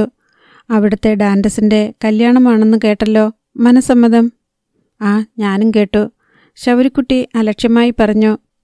"നീയാണ് അവളെ കെട്ടാൻ പോണതെന്ന് പറഞ്ഞതൊക്കെ മറന്നോ?" ചെറുചിരിയോടെ എമിലി ചോദിച്ചു. "മറന്നിട്ടില്ല. ഞാൻ തന്നെയാണ് അവളെ കെട്ടാൻ പോണത്," ശൗരിക്കുട്ടി പറഞ്ഞു. എമിലി അത്ഭുതത്തോടെയും മേബിൾ ഉൾക്കിടലത്തോടെയും അവനെ നോക്കി. "നീ എന്താണ് കടങ്കഥ പറയുന്നോ? അടുത്ത ശനിയാഴ്ച ആ പെണ്ണിൻ്റെ ഡാൻഡസിൻ്റെ മനസ്സമ്മതമാണെന്ന് റെജീന വിളിച്ചു പറഞ്ഞല്ലോ. പള്ളിയിലൊക്കെ വിളിച്ചു ചൊല്ലിന്ന്." "അതൊക്കെ ഞാനും അറിഞ്ഞായിരുന്നു." "പിന്നെ നീ എങ്ങനെ അവളെ കെട്ടും?" "ഞാൻ തന്നെ കെട്ടും." "നീ വെറുതെ പോഴത്തം പറയില്ലേ ശൗരിക്കുട്ടി, കുഞ്ഞലത്തെ മാതിരി," എമിലി കളിയാക്കി. "അറക്കിലെ വീട്ടുകാർ നാടൊട്ടുക്ക് ക്ഷണിക്കുന്നുണ്ട്. പെണ്ണും വീട്ടുകാരുടെ കല്യാണമല്ലേ മനസ്സമ്മതം," മേബിൾ ശൗരിക്കുട്ടിയോടായി പറഞ്ഞു. "നിന്നെ ക്ഷണിച്ചെങ്കിൽ നീയും പോയേക്കണം," ശൗരിക്കുട്ടി പറഞ്ഞു. "എന്നോടെന്തിനാ ദേഷ്യപ്പെടണേ? അവർ തമ്മിൽ നല്ല ചേർച്ചയല്ലേ. ഡാൻഡസ് സൈമണും സോണിയ റോസും. പേര് പോലും നല്ല ഇണക്കമ്മ. പോരെങ്കിൽ അവർ തമ്മിൽ പ്രേമിച്ചിരിക്കുവല്ലേ പണ്ട് മുതലേ. പ്രേമിക്കുന്നവർ തമ്മിൽ കെട്ടട്ടെ. അവരൊന്നിക്കുന്നതല്ലേ എല്ലാവർക്കും സന്തോഷം. സിനിമയിലാണെങ്കിലും കഥയിലാണെങ്കിലും ജീവിതത്തിലാണെങ്കിലും," മേബിൾ പറഞ്ഞു. "ശൗരിക്കുട്ടി, സോണിയ റോസ്, അതും നല്ല ചേർച്ചയാ. ഞാൻ അവളെ കെട്ടുമ്പം നിനക്ക് മനസ്സിലാകും ഞങ്ങൾ തമ്മിലും നല്ല ഇണക്കമുണ്ടെന്ന്." മേബിളിൻ്റെ മുഖം വാടി. "ആ പെണ്ണിന് ചേട്ടായിയോട് സ്നേഹമുണ്ടോ ഇത്തിരിയെങ്കിലും?" "അതൊക്കെ ഉണ്ടായിക്കോളും കല്യാണം കഴിയുമ്പം." "ചേട്ടായിക്ക് ആ പെണ്ണിനോട് പ്രേമമുണ്ടോ?" "ഇതൊക്കെ എൻ്റെയൊരു വാശിയാ. ഞാനത് നടത്തും." "നടക്കത്തില്ല," മേബിൾ ഒരു ബാലികയുടേതായ ശാഠ്യത്തോടെ പറഞ്ഞു. "ഒരിക്കലും നടക്കത്തില്ല." "നീ ആരാടി എൻ്റെ കല്യാണം നടക്കത്തില്ല എന്ന് പറയാൻ? നിനക്കെന്താ പ്രവചനപരം കിട്ടിയിട്ടുണ്ടോ?" ശൗരിക്കുട്ടി പരിഹസിച്ചു. അർത്തുങ്ക പുണ്യാളച്ചനുണ്ടെങ്കിൽ അത് സത്യമാണെങ്കിൽ നടക്കത്തില്ല, ഉറപ്പാ. മേബിളിൻ്റെ കണ്ണു നിറഞ്ഞു. അമ്മ, ദേ കേട്ടില്ലേ അവളുടെ വർത്തമാനം? ശൗരിക്കുട്ടി കൈ ചൂണ്ടിക്കൊണ്ട് ദേഷ്യപ്പെട്ടു. നീ മിണ്ടാതിരിക്ക. നിന്നോട് ഞാൻ എന്താ പറഞ്ഞത്? അവളോട് മത്സരിക്കാൻ പോകണ്ട, എമിലി ശാസിച്ചു. ശൗരിക്കുട്ടി മുഖം തിരിച്ചു നോക്കി. മേബിൾ തിരിഞ്ഞു നിന്ന് കണ്ണു തുടയ്ക്കുന്നത് കണ്ടു. എന്തോ പറയാൻ നാവിൻ തുമ്പിൽ വന്നത് അവൻ വിഴുങ്ങി. ബേബി കുരുവിള നിവർത്തിവെച്ച അക്കൗണ്ട് ബുക്ക് പരിശോധിച്ച ശേഷം ശൗരിക്കുട്ടി അത് മടക്കി. ജപ്തി ഓർഡറായിട്ടുണ്ട്. നടപടി എപ്പോൾ വേണമെന്ന് തീരുമാനിച്ചാൽ മതി, ബേബി കുരുവിള പറഞ്ഞു. ആ, മനസ്സമ്മതം നടന്നോട്ടെ, അത് കഴിഞ്ഞിട്ട് മതി. മനസ്സമ്മതത്തിന് മുൻപല്ലേ നല്ലത്? അങ്ങനെയാണെങ്കിൽ മനസ്സമ്മതം മുടങ്ങിക്കോളും. അത് വേണ്ട, മനസ്സമ്മതം മുടങ്ങും പള്ളി വെച്ച്. അത് കഴിഞ്ഞ് ഉടനെ ജപ്തി. വീഴുമ്പം പരമാവധി മുകളിൽ നിന്ന് വീണോട്ട്, ചിന്നിച്ചിതറണം, ഗ്ലാസൊക്കെ വീണ് പൊട്ടിത്തകരണ മാതിരി, ശൗരിക്കുട്ടി ഉന്മാദസ്വരത്തിൽ പറഞ്ഞു. പള്ളി വെച്ച് മനസ്സമ്മതം മുടങ്ങണമെങ്കിൽ അത് വലിയ ബുദ്ധിമുട്ടല്ലേ? അതെ, ബുദ്ധിമുട്ടാണ്. പക്ഷേങ്കിൽ അതിൻ്റെ ഒരു നാണക്കേടുണ്ടല്ലോ. അറയ്ക്കൽ ചാർലിയും സൈമൺ തരകനും ശവക്കുഴിയിലെത്തുന്നതുവരെ മറക്കത്തില്ല. ബേബി കുരുവിള ശൗരിക്കുട്ടിയുടെ മുഖത്തേക്ക് നോക്കി 2 നിമിഷം ചിന്തിച്ചിരുന്നിട്ട് തലയാട്ടി. അടുത്ത ഭാഗം നാളെ.